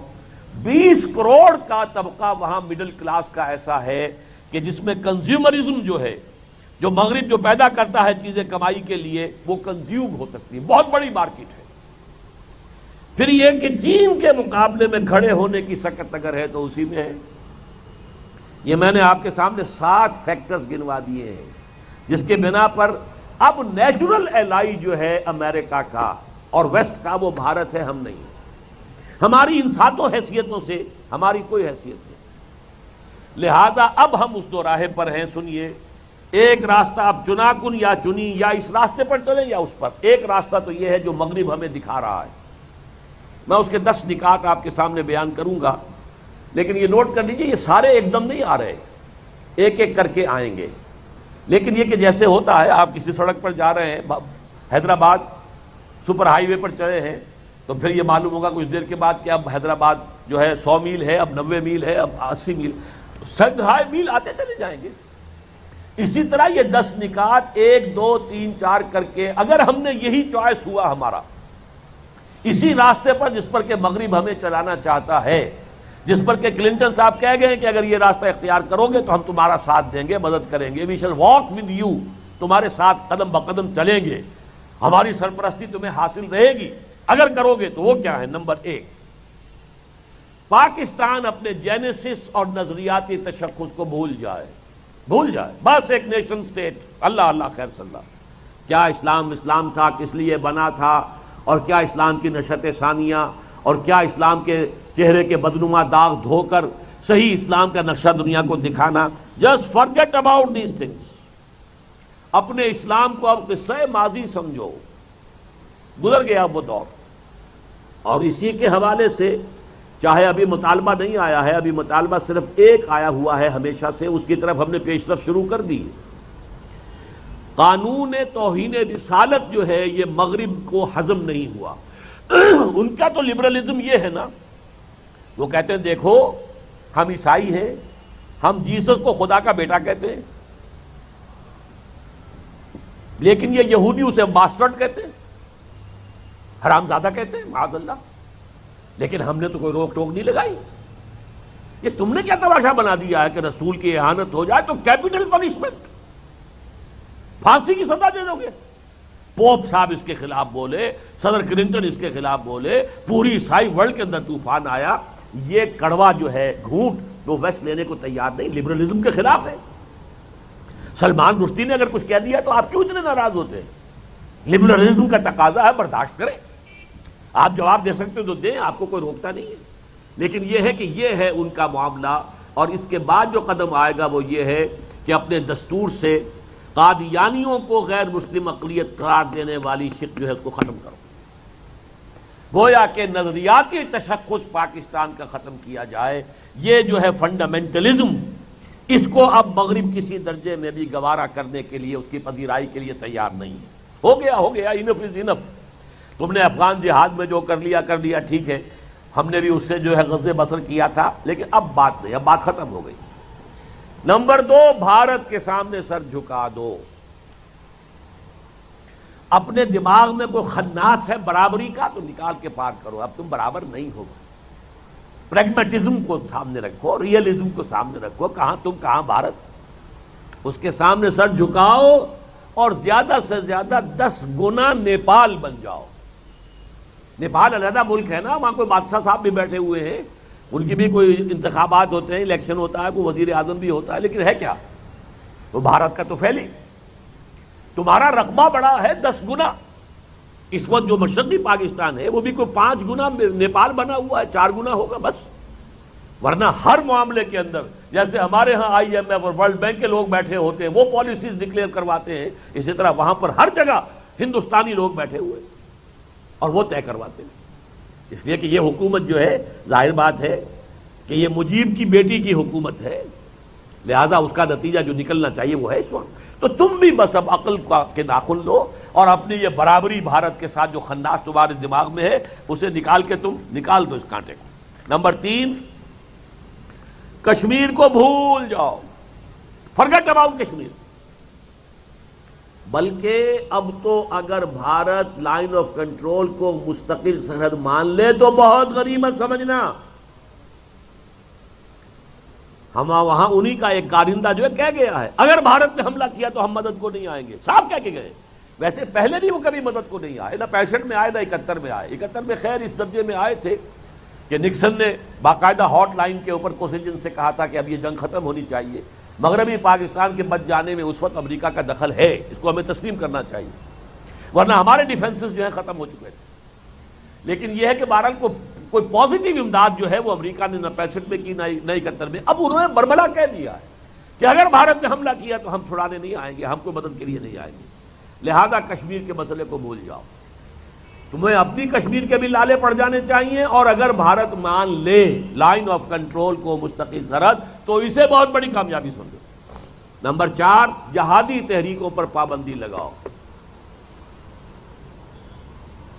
They have outlived their utility. اب ان کا جو مسئلہ تھا وہ ہو چکا.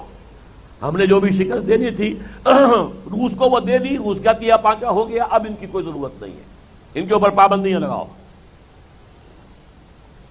یہ بہت خوفناک قسم کے لوگ ہیں، جہادی. نمبر 5، اسلامک فنڈامنٹلزم کو بھی کرب کرو. انسانی حقوق کی راگنی اور راگ جو ہے بڑے سے بڑے پیمانے کے اوپر الاپنا شروع کر دو. چنانچہ ہیومن ڈگنیٹی اور ہیومن رائٹس کی کانفرنس ہمارے ہاں ہو گئی ہے بہت بڑے پیمانے پر.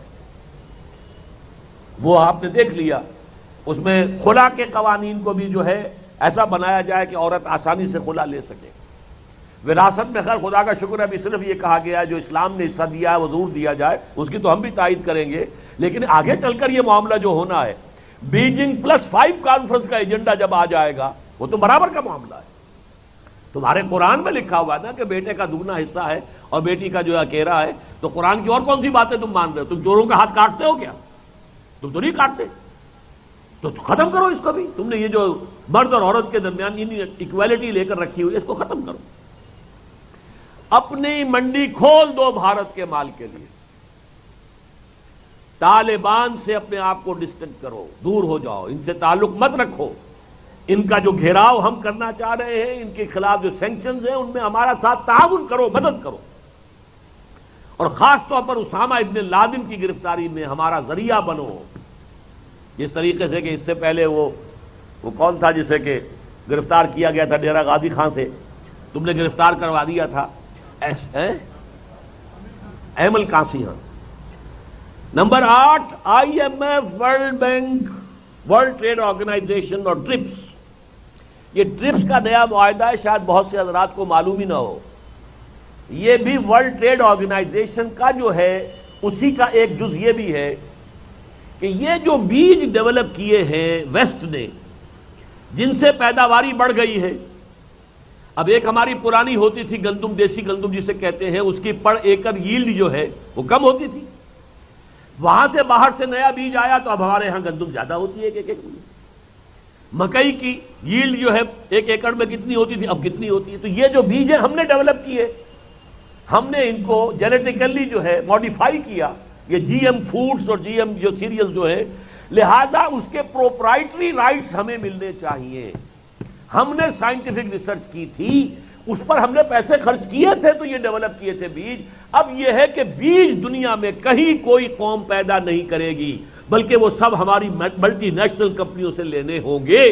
یہ بھی ایک ذیلی معاہدہ ہے ورلڈ ٹریڈ آرگنائزیشن کا، اور اس کے اوپر بھی پاکستان دستخط کر چکا ہے، اگرچہ ابھی وہ آپریٹو نہیں ہے.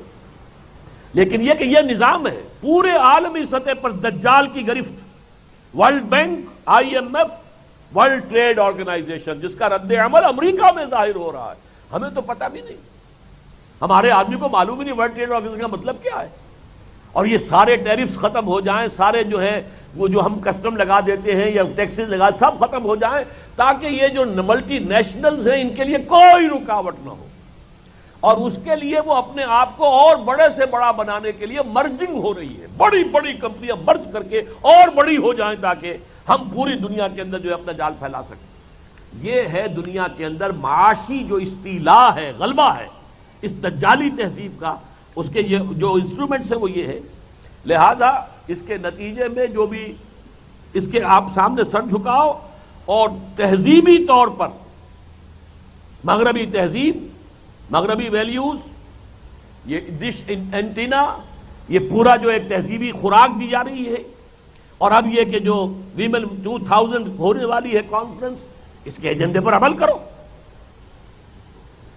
پرمسو ہیڈونزم کی ہماری جو تہذیب ہے اس کو اختیار کرو. اور 10ویں اور آخری بٹ ناٹ دی لیسٹ، جو بھی ہم نے تھوڑی سی چشم پوشی کی تھی، تم نے ایٹم بم بنا لیا ہے، دھماکہ بھی کر لیا، اسے رول بیک کرو، فریز کرو، بلکہ ختم کرو. سی ٹی بی ٹی پر تو فوراً دستخط کرو، پھر این پی ٹی اور سب کے لیے تیار ہو جاؤ. اور یہ ہم تمہارے ہاتھ میں نہیں دیکھ سکتے. تم تو بالکل نابالغ قسم کے نوجوان ہو، تمہارے ہاتھ میں اتنا بڑا ہتھیار اگر آ گیا تو اس کا پتہ نہیں کیا نتیجہ نکلے گا. تم کسی عرب ممالک کو دے دو گے اور وہ ہمارے خلاف اسے استعمال کر بیٹھے گا. لہذا سارا دباؤ اب ہوگا کہ اس کو ختم کیا جائے، فریز کیا جائے، رول بیک کیا جائے. ایک راستہ یہ ہے، اگر ہمیں مغرب کے ساتھ اٹیچڈ رہنا ہے، اس کی لائف سپورٹس جو ہیں وہ ہمیں درکار ہیں. آئی ایم ایف کی قسط جو ہے وہ لینی ہی لینی ہے. اگر ہمیں یہ کام کرنا ہے تو یہ ہے وہ 10 یہ نشانات راہ ہیں، ان پر لازماً چلنا ہو. ضرورت اس بات کی کہ اس کا شعور عام کر دیا جائے کہ اب ہم اس دوراہے پر آ گئے، یا ادھر یا ادھر. ابھی تک گڑبڑ معاملہ چل رہا تھا، کچھ اسلام، کچھ سیکولرزم، کچھ قرارداد مقاصد بھی، کچھ کاؤنسل آف اسلامک آئیڈیالوجی، کچھ یہ کہ فیڈرل شریعت کوڈ بھی، کچھ یہ چیزیں بھی، کچھ وہ چیزیں بھی. اصل جو معاملہ ہے وہ سارا سیکولر، لیکن کچھ مذہبی رنگ و روغن جو ہے وہ ہم نے دیے رکھا ہے. اب یہ بات نہیں چلے گی. یا تو صاف ننگے ہو کر جو بھی مغربی تہذیب ہے اور نظام ہے اس کو ان ٹوٹو اختیار کرو تو ہم تمہارا ساتھ دیں گے. We shall walk with you, تمہارے ساتھ چلیں گے، تمہیں سہارا دیں گے. اور دوسرا راستہ کیا ہے؟ نمبر 1، اپنی نظریاتی اساس کا اثر نو ایسرٹ کریں. ہم پاکستان اسلام کے لیے قائم ہوا. پاکستان کا نظریہ تھا، یہ نظریاتی ریاست ہے، یہ نیشن سٹیٹ نہیں ہے، یہ آئیڈیالوجیکل سٹیٹ ہے. اس کا کام پہلے دن سے یہ تھا کہ اس آئیڈیالوجی کو دنیا کے اندر عام کرنے اور پھیلانے کے اندر اپنی ساری قوت صرف کرے. جیسے کسی زمانے میں آپ کو معلوم ہے کہ رشیا کی صلاحیتیں جو ہیں اور وسائل کتنے زیادہ صرف ہوتے تھے کمیونزم کو دنیا میں پھیلانے کے لیے. تو پاکستان کا تو پہلے دن سے کام یہ ہونا چاہیے تھا لیکن اب جب کہ بی بی سی کہہ رہا ہے کہ امریکہ نے پاکستان کو دھوپ میں کھڑا کر دیا ہے، اب اسے اپنا سایہ خود بنانا ہوگا، تو ٹھیک ہے، تو نے اچھا کیا دوست، سہارا نہ دیا، ہم کو لغزش کی ضرورت تھی سنبھلنے کے لیے، لیکن اب ہمیں سوچ سمجھ کر اختیار کرنا چاہیے کہ پاکستان کی نظریاتی اساس کو اثر نو مستحکم کریں، ری ایسرٹ کریں اور اس کے پرچارک بن جائیں۔ ہمارا ٹی وی، ہمارا ریڈیو پوری دنیا میں اسلام کے نظریے اور اسلامی نظام کی حقانیت کو اور اس کی برتری کو بیان کرنے کے اندر لگ جائے، پہلا کام یہ ہے۔ دوسرا، شریعت کی عملی تنفیذ، جو اس کے لیے انسٹرومنٹ بن گئے ہیں، جو ادارے بن گئے وہ ٹھیک ہیں۔ فیڈرل شریعت کورٹ میں ججوں کی تعداد بڑھاؤ، عالم جج بڑھاؤ، پھر ان کا سٹیٹس جو ہے وہ جو ہائی کورٹ اور سپریم کورٹ کے ججز کے برابر ان کا سٹیٹس کرو، تاکہ تیزی کے ساتھ، اور جو اس کے اوپر ہتکڑیاں پہنا دی تھی ضیاء الحق نے اور بیڑی ڈال دی تھی وہ سب ہٹا دو۔ اگر دستور پاکستان میں کچھ ہے خلاف اسلام ہے تو وہ بھی نکلنی چاہیے۔ اگر جو بھی جوڈیشل پروسیجرل لاز ہیں، ضابطہ دیوانی، ضابطہ فوجداری، اس میں اگر کوئی خلاف اسلام ہے اسے نکلنا چاہیے۔ اسلام کے قانون شہادت کو نافذ ہونا چاہیے، اسلامی تعزیرات کو نافذ ہونا چاہیے، اور اس میں اس حد تک کہ قانون جو ہے اس کی اسلام کے اندر مرتد کی سزا قتل ہے۔ ہم نے آدھا کام کیا، قادیانیوں کو غیر مسلم قرار دے دیا، لیکن ارتداد کی سزا نافذ نہیں کی۔ نتیجہ یہ ہے کہ قادیانیت کو پوری دنیا کی سیکولر تہذیب کی ہمدردی حاصل ہو گئی، اور ہمارے ملک میں بھی اندر ہی اندر دیمک کی طرح وہ ہماری جو ہے ہماری قومی زندگی کو چٹ کر رہے ہیں۔ لوگ قادیانی ہو رہے ہیں، اب بھی تبلیغ ان کی جاری ہے۔ اس لیے کہ اصل قتل تو یہ ہے کہ اگر کوئی شخص غیر مسلم ہو جاتا ہے مسلمان ریاست کے اندر تو اس کو قتل کر دیا جائے گا۔ ارتداد کی سزا قتل ہے، پوچھ لیجئے، مجمع علیہ، تمام علماء کی رائے، تمام ہمارے فقہوں کے اندر یہ رائے ہے، لہذا ہم اس کو نافذ کریں تاکہ یہ قادیانیت کا فتنہ ختم ہو۔ بلکہ یہ سمجھیے اسی سے ایک دوسرا فتنہ جو پروان چڑھ رہا ہے پاکستان میں، عیسائیت کو فروغ ہو رہا ہے، جس تیزی کے ساتھ ہو رہا ہے۔ اسلامی ریاست میں کسی اور مذہب کی تبلیغ کی اجازت نہیں ہوتی۔ ہاں، جو غیر مسلم ہو اسلامی ریاست میں وہ اپنی آئندہ نسل کو اپنا مذہب پڑھا سکتے ہیں۔ اگر ہندو یہاں ہے وہ اپنے بیٹوں کو، اپنی بیٹیوں کو ہندو مذہب کی تعلیم دے، تلقین کرے، اپنے مدرسے کھول لیں، ہندو مرد، ہندو عورتیں، ہندو بچیاں، ہندو لڑکے پڑھیں، وہاں انہیں پڑھائیں، اپنی جو بھی پڑھائیں کتاب، انہیں حق حاصل ہے۔ عیسائی ہیں وہ مدرسے کھولیں، کسی مسلمان بچے کو داخل نہیں کر سکتے اس میں۔ آپ کو معلوم ہے سعودی عرب میں کوئی مشن نہیں ہے، کوئی مشن نہیں ہے، اس لیے کہ اسلام اجازت نہیں دیتا۔ اسلام نظریاتی ریاست ہے۔ یہ جو مذہب بدلنا ہے، یہ مغربی تہذیب میں تو ایسے جیسے آپ نے لباس بدل لیا مذہب بدل لیا، کیا فرق واقع ہوا؟ آپ نے لباس بدل لیا تھا، مذہب بدل لیا، اس سے کوئی قانونی دستوری کو مسئلہ آتا ہی نہیں۔ کیا آپ مسلمان ہیں، ہندو ہیں، سکھ ہیں، پارسی ہیں، عیسائی ہیں، اگر آپ کو امریکن نیشنلٹی ملی ہوئی ہے تو you are an American national. پہلے آپ مسلمان تھے تب بھی آپ امریکن نیشنل تھے، اب آپ ہندو ہو گئے تب بھی آپ امریکن نیشنل ہیں۔ آپ کے پولیٹیکل اور کانسٹیٹیوشنل سٹیٹس میں کوئی فرق واقع نہیں ہوتا۔ اسلام میں تو ایسا نہیں ہے۔ اسلام کی تو آئیڈیالوجیکل سٹیٹ ہے، اسلام اپنی آئیڈیالوجی کو اسلامی ریاست جو ہے تحفظ دیتی ہے۔ جسٹس تنزیل الرحمان صاحب جو ہمارے ہاں کے ریٹائرڈ ججز میں سے ہیں، ان کی بھی ایک کتاب اس موضوع پر موجود ہے، اور ابھی حال ہی میں کل میری ان سے گفتگو ہوئی ہے، انہوں نے کہا کہ آپ اس کتاب کو دوبارہ شائع کریں۔ انشاءاللہ میں شائع کروں گا کہ یہ چیزیں یہ ہمارے ہاں، کیونکہ اسلام کا نام ہم نے لیا، اسلام کی طرف بڑھے تو نہیں۔ اور آپ کو معلوم ہے اس وقت انڈونیشیا کس قدر کرائسس کے ساتھ دوچار ہے۔ یہ سارا انہی مشنریز کا، عیسائی مشنریز کا کیا دھرا ہے کہ تیمور 2 حصوں میں تقسیم ہو گیا، ایسٹ تیمور کے اندر رومن کیتھولک حکومت قائم ہو گئی۔ انڈونیشیا جو تقریباً 100% مسلمان ملک تھا، اور جب پاکستان 2 لخت ہوا تو اس کے بعد دنیا کا سب سے بڑا مسلمان ملک انڈونیشیا تھا، اور اب اس کے جو جان پر بنی ہوئی ہے، ملوکو آئی لینڈز کے اندر ہزاروں مسلمان جو ہے قتل کیے گئے ہیں، عورتیں بھی، بچے بھی، مرد بھی، وہاں کے عیسائیوں نے قتل کیا۔ نائجیریا میں وہاں پر جو مسلمان اکثریت کا ملک ہے، انہوں نے شریعت کے قوانین نافذ کرنے چاہے، عیسائی کھڑے ہو گئے، ہزاروں مسلمان قتل کیے گئے، عیسائیوں نے قتل کیے۔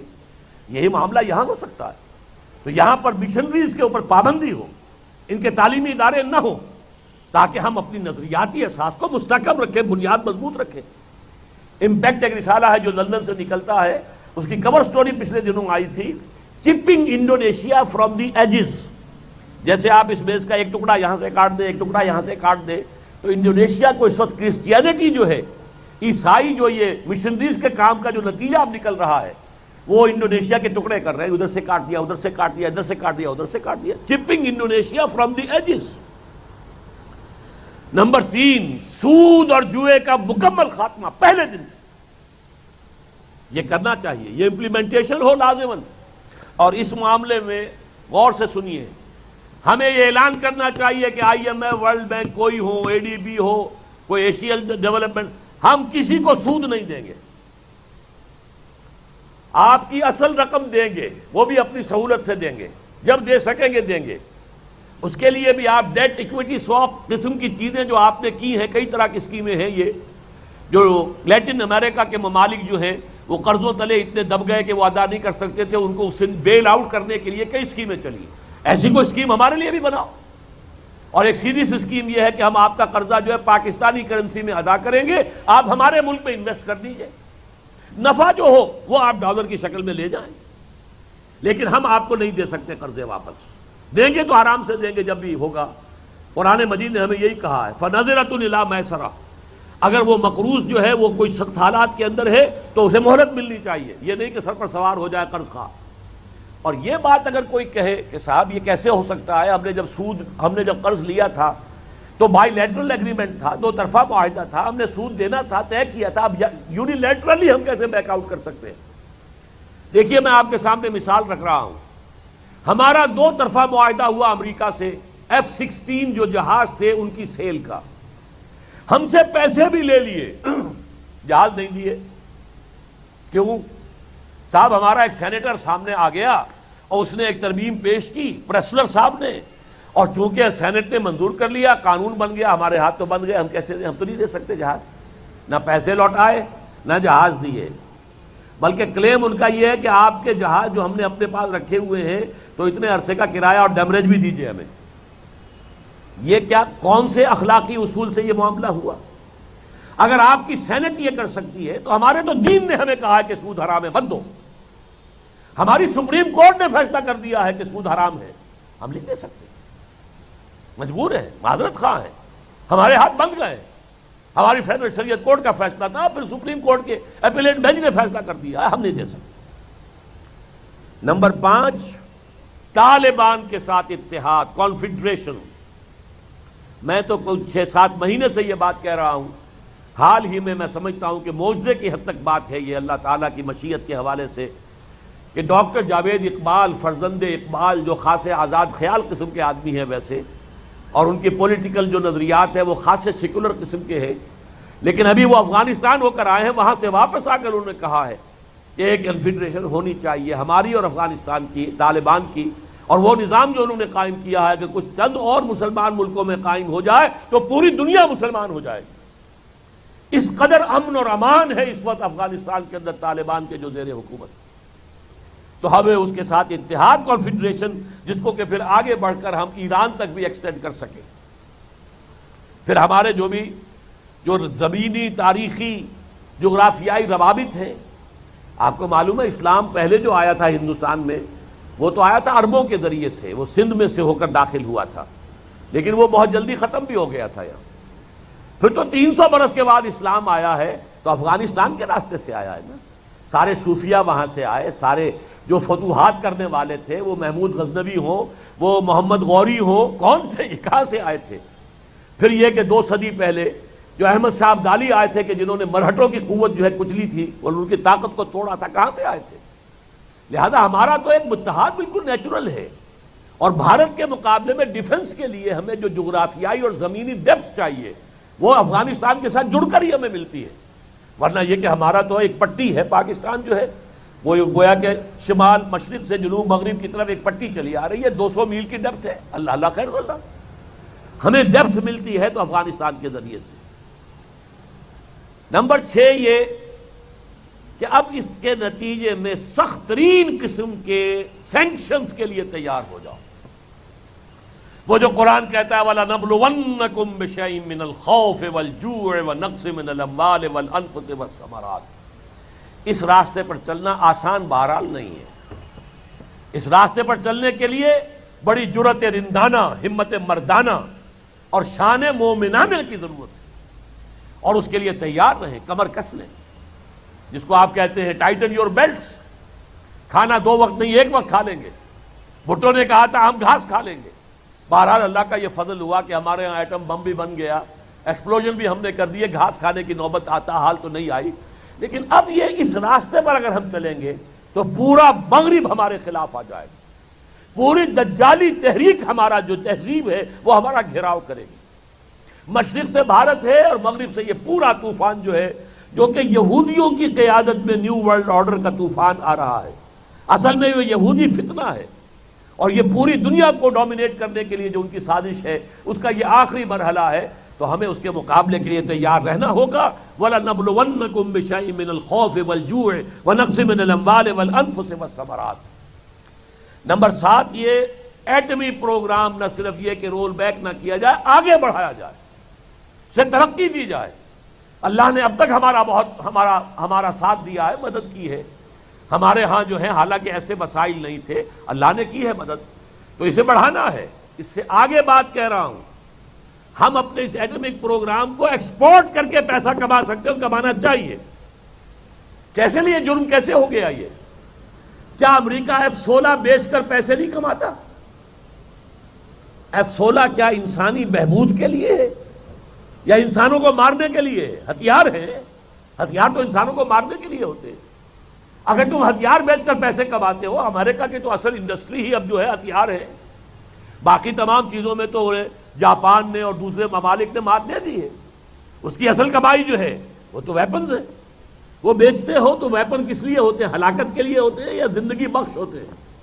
اگر تم وہ بیچتے ہو تو ہمیں اللہ نے ایک صلاحیت دی ہے، اگر ہم اس کے ذریعے سے کوئی مفادات حاصل کر سکتے تو ہم کریں گے. اور آخری چیز یہ کہ ہاتھ بڑھائیں ہم چین کی طرف. مجھے ایک صاحب نے بتایا تھا کہ پچھلے دنوں کوئی چین سے کوئی بڑی شخصیت آئی تھی جنہوں نے یہ کہا تھا کہ ہم پاکستان کے ساتھ ڈیفنس پیکٹ کے بارے میں بھی سوچنے کو تیار ہیں. اور یہ تو کلنٹن کے موقع پر بھی آپ کو یاد ہوگا کہ چائنا کی طرف سے بیان آ گیا تھا کہ اگر یہ جو محبت بڑھ رہی ہے اور پینگیں بڑھ رہی ہیں امریکہ کی اور بھارت کی، اگر یہ چین کے خلاف ہے تو پھر ہمیں اس کے بارے میں سوچنا پڑے گا. تو گویا کہ انہیں بھی پسو تو پڑ گئے ہیں کہ یہ سب کچھ جو ہو رہا ہے، پراپ اپ کیا جا رہا ہے بھارت کو، تو اصل میں کنٹینمنٹ آف چائنا پالیسی ان کے سامنے. اور اس وقت چین کو ضرورت ہے اور ہماری بھی ضرورت ہے، لہذا کوئی جرأت مندانہ اقدام کیا جائے. چائنا کے ساتھ جو ہے کوئی پیکٹ ہو ہمارا ڈیفنس کا، جوائنٹ ڈیفنس پیکٹ چائنا کے ساتھ، تاکہ بھارت کو بھی کوئی قدم اٹھاتے ہوئے 10 دفعہ سوچنا پڑے. اور مغرب کا بھی اگر سہارا ہم سے ہٹ گیا ہے تو اس کی بھی تلافی ہو جائے. اگرچہ اس ضمن میں بھی ایک بات میں آپ سے عرض کر دیتا ہوں، چین کے ساتھ بھی ہمارا مستقل کوئی اتحاد نہیں ہو سکتا، اس لیے کہ چین کا مسئلہ بھی یہ ہے کہ 5 کروڑ مسلمان اس کے ہاں آباد ہیں، اور ایک علاقہ ہے سنکیانگ، کاشغر. اب یہ کاشغر کا لفظ ذرا یاد کیجیے، علامہ اقبال نے کہا تھا ایک ہو مسلم حرم کی پاسبانی کے لیے، نیل کے ساحل سے لے کر تا بخاک کاشغر. یہ کاشغر کہاں ہے؟ یہ تو چین میں ہے، اور وہاں بھی مسلم فنڈامنٹلسٹ موومنٹ ہے جسے بری طریقے سے چینیوں نے جو ہے کرب کیا ہے اور سپریس کیا ہے، دبایا ہے. بلکہ پچھلے دنوں یہ ہوا تھا کہ وہاں سے لڑکے آتے تھے، جیسے افغانستان سے آ کے طالب علم جو ہے دینی تعلیم حاصل کر کے جاتے تھے، اکوڑا خٹک کا مدرسہ ہے یا اور یہ کراچی کے مدارس ہیں، یہی تو ہیں طالبان، سب کے سب یہاں کے پڑھے ہوئے ہیں. چین سے بھی آتے تھے.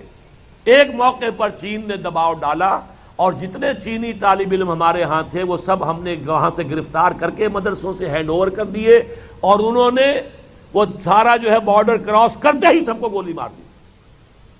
لہذا اگر ہمیں اسلام کی جنگ لڑنی ہے تو چائنا کے ساتھ بھی ہمارا مستقل اتحاد نہیں ہو سکتا. جب یہ چچنیا کے اوپر جب یہ ساری روسی فوج کشی ہو رہی تھی اور پوری دنیا جو ہے لان تان کر رہی تھی روس کو، تو آپ کو یاد ہے کہ یلسن صاحب اپنی شدید علارت کے باوجود بیجنگ پہنچ گئے تھے، اور ادھر سے وہ جانگ زیمن اور یہ یلسن دونوں نے جو آپس میں معانقہ کیا تھا اور ویسٹ کو دھمکی دی تھی، ہینڈز آف چچنیا، یہ ہمارا اندرونی معاملہ ہے. اگر ویسٹ نے ہمارے اوپر دباؤ ڈالا تو سن لے کان کھول کر، ہمارے پاس ایٹمی ہتھیار موجود ہیں، ہم ایٹمی ہتھیار استعمال کریں گے. یہ ان کا بیان آیا تھا دونوں کا. اور افغانستان کے طالبان کے خلاف بھی رشیا اور چائنا کا اور کچھ سینٹرل ایشین جو اسٹیٹس ہیں ان کا ایک پیکٹ ہو چکا ہے افغانستان کے خلاف. لہذا ابھی جو ایک وقتی ضرورت ہے ہماری بھی اور چین کی بھی، لہذا اس ضرورت کے تحت ہمیں چاہیے کہ اگر وہ اس کا ہاتھ آگے آ رہا ہے اور وہ کوئی ہمارے ساتھ جو ہے تعاون کرنا چاہتے ہیں تو اس کے ہاتھ کو تھامیں. یہ ہے حضرات وہ راستہ جو ہمارے ایمان کا تقاضا ہے، ہمارے دین کا تقاضا ہے. پاکستان کا جو وجود اور جس وجہ سے وہ قائم ہوا اس کا منطقی نتیجہ ہے. پاکستان کے بقا اور استحکام کا واحد راستہ ہے. اب اس میں نہیں جا سکتا تفصیل میں، وقت بہت کافی ہو چکا ہے، اس لیے کہ میری کتاب استحکام پاکستان کے موضوع پر مکمل کتاب 15 برس پہلے میں نے لکھی تھی. ثابت کر دیا تھا کہ پاکستان کا استحکام تو دور کی بات ہے، اس کا وجود بھی اگر ہے تو اسلام کے ذریعے سے، ورنہ نہیں ہوگا، ختم ہو جائے گا. دیکھنا ان بستیوں کو تم کے ویراں ہو گئی، پاکستان کا نام نہیں رہے گا اور بن جائیں گے. دنیا میں کتابیں لکھی جا رہی ہیں. پاکستان ان دی ایئر 2006 ایک کتاب امریکہ میں چھپی ہے، میں نقشہ بتا دیا گیا، بلوچستان علیحدہ ہوگا اور یہ کراچی جو ہے لیاقت پور کے نام سے ایک علیحدہ ریاست بن جائے گی. سندھ جو ہے وہ 2 حصوں میں تقسیم ہوگا اور پنجاب کے بھی حصے ہو جائیں گے. یہ سب کا سب جو ہے پاکستان کی ڈسولوشن ہو جائے گی. اور 2006 اس لیے کہا اس آتھر نے کہ 1906 میں مسلم لیگ قائم ہوئی تھی ڈھاکے میں، تو 100 برس کے اندر اندر اس مسلم لیگ نے جو کچھ اچیو کیا تھا، پاکستان بنایا تھا، بننے کے بعد اس کا زیرو ہو جانے کا عمل جو ہے 100 برس میں مکمل ہو جائے گا. کتابیں چھپ رہی ہیں. سن تو صحیح جہاں میں ہے تیرا فسانہ کیا. ہمارے لیے تو اگر کوئی بقا ہے، استحکام ہے تو صرف اسلام میں. اگرچہ یہ راستہ مشکل ہے لیکن ہمیں یہ معلوم ہے اگر یہ راستہ اختیار کریں گے تو اللہ کی مدد آئے گی. پاکستان بنا بھی تھا تو اللہ کی مدد سے بنا تھا، اور اب بھی ہے کہ اللہ کی مدد آئے گی. اس لیے میں نے آج شروع میں جو آیتیں پڑھی تھی یاد ہوگا، سورہ حج میں وَلَيَنْصُرَنَّ اللَّهُ مَن يَنْصُرُهُ إِنَّ اللَّهَ لَقَوِيٌّ عَزِيزٌ. یقیناً اللہ اپنے ان بندوں کی مدد کرے گا جو اس کی مدد کریں گے. اس کے دین کا جھنڈا اٹھائیے، اس روئے ارضی پر، اس عالم انسانیت میں اسلام کے علمبردار بن کر کھڑے ہو جائیے. جو کبھی اقبال نے خواب دیکھا تھا اور قائد اعظم نے کہا تھا کہ ہم پاکستان اس لیے چاہتے ہیں کہ اسلام کے اصول حریت و اخوت و مساوات کا ایک نمونہ دنیا کے سامنے پیش کریں. کھڑے ہو جائیے اللہ کا نام لے کر تو اللہ کی مدد آئے گی. وَلَيَنْصُرَنَّ اللَّهُ مَن يَنْصُرُهُ إِنَّ اللَّهَ لَقَوِيٌّ عَزِيزٌ. اللہ یقیناً مدد کرے گا ان کی جو اس کی مدد کرتے ہیں، اور اللہ تو قوی ہے، زبردست ہے، عزیز ہے. سورہ محمد میں ارشاد فرمایا ان تنصروا اللہ ینصرکم ویثبت اقدامکم. دیکھو مسلمانوں، تم اللہ کی مدد کرو گے تو اللہ تمہاری مدد کرے گا، تمہارے قدم جما دے گا. کی محمد سے وفا تو نے تو ہم تیرے ہیں، یہ جہاں چیز ہے کیا لوح و قلم تیرے. سورہ آل عمران میں فرمایا، یہ ذرا اس میں ڈانٹ کا پہلو بھی ہے، ان ینصرکم اللہ فلا غالب لکم. اے مسلمانوں، اگر اللہ تمہاری مدد کرے گا تم پر کوئی غالب نہیں آ سکتا. وَإِن يَخْذُلْكُمْ، اگر وہ تمہارا ساتھ چھوڑ دے گا، فَمَنْ ذَا الَّذِي يَنْصُرُكُم مِّن بَعْدِهِ، تو پھر کون ہے جو تمہاری مدد کر سکے گا اس کے بعد. لیکن آخری آیت جو میں نے پڑھی تھی اور اسی پر میں اپنی گفتگو ختم کروں گا، وَلَا تَهِنُوا وَلَا تَحْزَنُوا وَأَنْتُمُ الْأَعْلَوْنَ إِن كُنتُم مُّؤْمِنِينَ. گھبراؤ نہیں، ڈرو نہیں، خوف زدہ نہ ہو، غمگین نہ ہو. دیکھو اگر تم صاحب ایمان ہوگے تو تم ہی اونچے رہو گے، تم ہی بالا ترین ہوگے، تم ہی بلند ترین ہوگے. یہ ہمارا پختہ وعدہ ہے. اب اس میں تصویر کا ایک اور رخ بھی تھا جو میں اس وقت بیان نہیں کر سکتا، شاید کہ اگلے مہینے آؤں گا تو پھر میں اسی کو موضوع بناؤں، کہ پوری تاریخ کے 4 صدیوں کی تاریخ بتا رہی ہے اور احادیث نبویہ بتا رہی ہے اسلام کا عالمی سطح پر بول بالا ہونا ہے قیامت سے قبل. کل روئے ارضی پر نظام خلافت علی منہاج النبوہ کا نظام قائم ہوگا، اور اس کے لیے اشارات موجود ہے کہ اس سرزمین سے، پاکستان اور افغانستان سے، پرانے زمانے میں خراسان کہلاتا تھا، یہاں سے اس کا آغاز ہوگا. اگرچہ آثار ابھی کوئی نہیں ہے، آثار تو موجودہ حکومت بھی ہماری ادھر ہی جا رہی ہے، اسی راستے پر. IMF کے ساتھ، ورلڈ بینک کے ساتھ وفاداری، انہی کے ساتھ چمٹے ہوئے رہنا، انہی کے جو بھی مالیاتی جو بھی وہاں سے شخصیات آئی ہیں وہی وزارت خزانہ میں ہیں، وہی سارے NGOs جو ہیں، سیکولر ذہن کے لوگ جو ہیں وہی حکومت کے اندر جمع ہو گئے ہیں۔ بظاہر تو راستہ انہوں نے دوسرا چوز کر لیا ہے، لیکن یہ کہ وَمَكَرُوا وَمَكَرَ اللَّهُ وَاللَّهُ خَيْرُ الْمَاكِرِينَ، اگر عوامی سطح پر احساس شعور کو بیدار کر دیا جائے، اگر لوگوں کی آنکھیں کھول دی جائیں کہ یہ دو راستے ہیں بھائی، سوچ لو کدھر جانا ہے، اگر دوسرے راستے کی طرف جانا ہے تو اب ذرا کھڑے ہو، اپنی آواز میں وزن پیدا کرو، جڑو، مل جل کر اپنی اس رائے کا اظہار کرو، تاکہ معلوم ہو کہ یہاں کے لوگ جو ہیں اندھے بہرے نہیں ہیں، سوئے ہوئے نہیں ہیں، انہیں معلوم ہے کہ اب تاریخ کس جگہ پر ہمیں لا کر کھڑا اس نے کر دیا ہے، ہم کس دوراہے پر کھڑے ہیں، ہمیں کدھر جانا ہے، ہمارے دین کا تقاضا کیا ہے، ہمارے ایمان کا تقاضا کیا ہے، پاکستان کے وجود میں آنے کا تقاضا کیا ہے، جس کے لیے لاکھوں جانیں دی گئی تھی، جس کے لیے ہزاروں عصمتیں قربان ہوئی تھی، اس ملک کے لیے اصل اس میں پس منظر کیا تھا، مقصد کیا تھا، اس کو اثر نو تازہ کرنے کی ضرورت ہے۔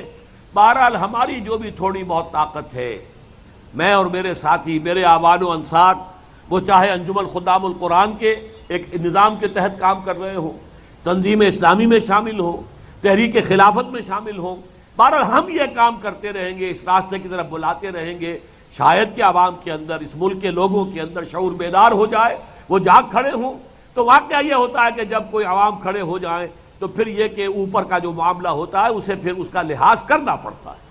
تو یہ تحریک جو ہے اس کو اب ہمارے ہاں اس شعور کے ساتھ، واضح فہم کے ساتھ، واضح ادراک کے ساتھ شروع ہو جانا چاہیے، اور اسی کے لیے ایک حقیر سی کوشش میں نے آپ کے سامنے کی ہے اس وقت کہ یہ میں نے پورا رکھ دیا یہ مغربی تہذیب ہے کیا، اس کی امنگیں کیا ہیں، اس کے مقاصد کیا ہیں، اگلا وار جو آیا چاہتا ہے وہ کیا ہے، کس طرح ہمارے خاندانی نظام کو جو ہے ٹورپیڈو کرنے کے لیے تیاریاں ہو رہی ہیں، جو تھوڑا بہت رہ گیا ہے عصمت و عفت کا معاملہ اور آبرو اور عزت جو ہے اس کا کوئی معاملہ، وہ سب کا سب تاہو بالا کرنے کے لیے پروگرام بن چکے۔ اب بھی اگر ہم نہ جاگے تو ظاہر بات ہے کہ پھر تباہی ہمارا مقدر ہوگی، پھر ہو سکتا ہے کہ اللہ تعالیٰ کسی اور کے ہاتھ میں وہ جھنڈا دے دے، ہونا تو ہے، ہم نہیں کریں گے تو کوئی اور کرے گا، ان تتولوا یستبدل قوما غیرکم، اگر تم پیٹھ دکھا دو گے اس مشن کو، اس راستے کو اختیار نہیں کرو گے تو اللہ تمہیں ہٹائے گا، کسی اور کو لے آئے گا۔ اللہ تعالیٰ ہمیں توفیق دے، ہم جاگیں اور جگائیں، ہوش میں آئیں۔ اب آخری میں اعلان یہ کر رہا ہوں، جو تقریر میں نے ابھی کی ہے، میں نے اصل میں اس پر مفصل تقریر 2.25 گھنٹے کی تھی 2 اپریل کو، سوا مہینہ قبل سمجھیے، پہلے تنظیم اسلامی کا آل پاکستان اجتماع تھا۔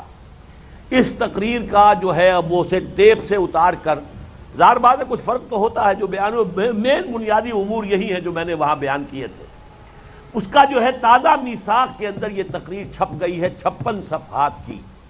جو کچھ آپ نے سنا ہے اسے جا کر آپ دوبارہ ذہن میں تازہ کرنا چاہیں، ایک تو یہ ہے کہ شاید ویڈیو تیار ہوا ہے، وہ ویڈیو بھی آپ لے سکتے ہیں، آڈیو لے سکتے ہیں، لیکن چھپی ہوئی صورت میں میری یہ ساری گزارشات جو ایک مرتب اور مطبوعہ شکل کے اندر میثاق میں جو تازہ اسی مہینے کا ہے اسی میں یہ آ چکا ہے۔ اس کے کچھ نسخے میں اپنے ساتھ خاص طور پر لے آیا تھا کہ آپ میں سے جو حضرات بھی اب اس کو ایک عوامی جد و جہد بنانے کے لیے کچھ وقت، کچھ پیسہ، کچھ صلاحیت، کچھ اپنی قوت، کچھ محنت صرف کرنے کو تیار ہو، وہ ذرا اس تقریر کو پھر ناقدانہ انداز میں پڑھیے، سوچئے، غور کیجئے یہ حقائق ہیں یا نہیں ہیں۔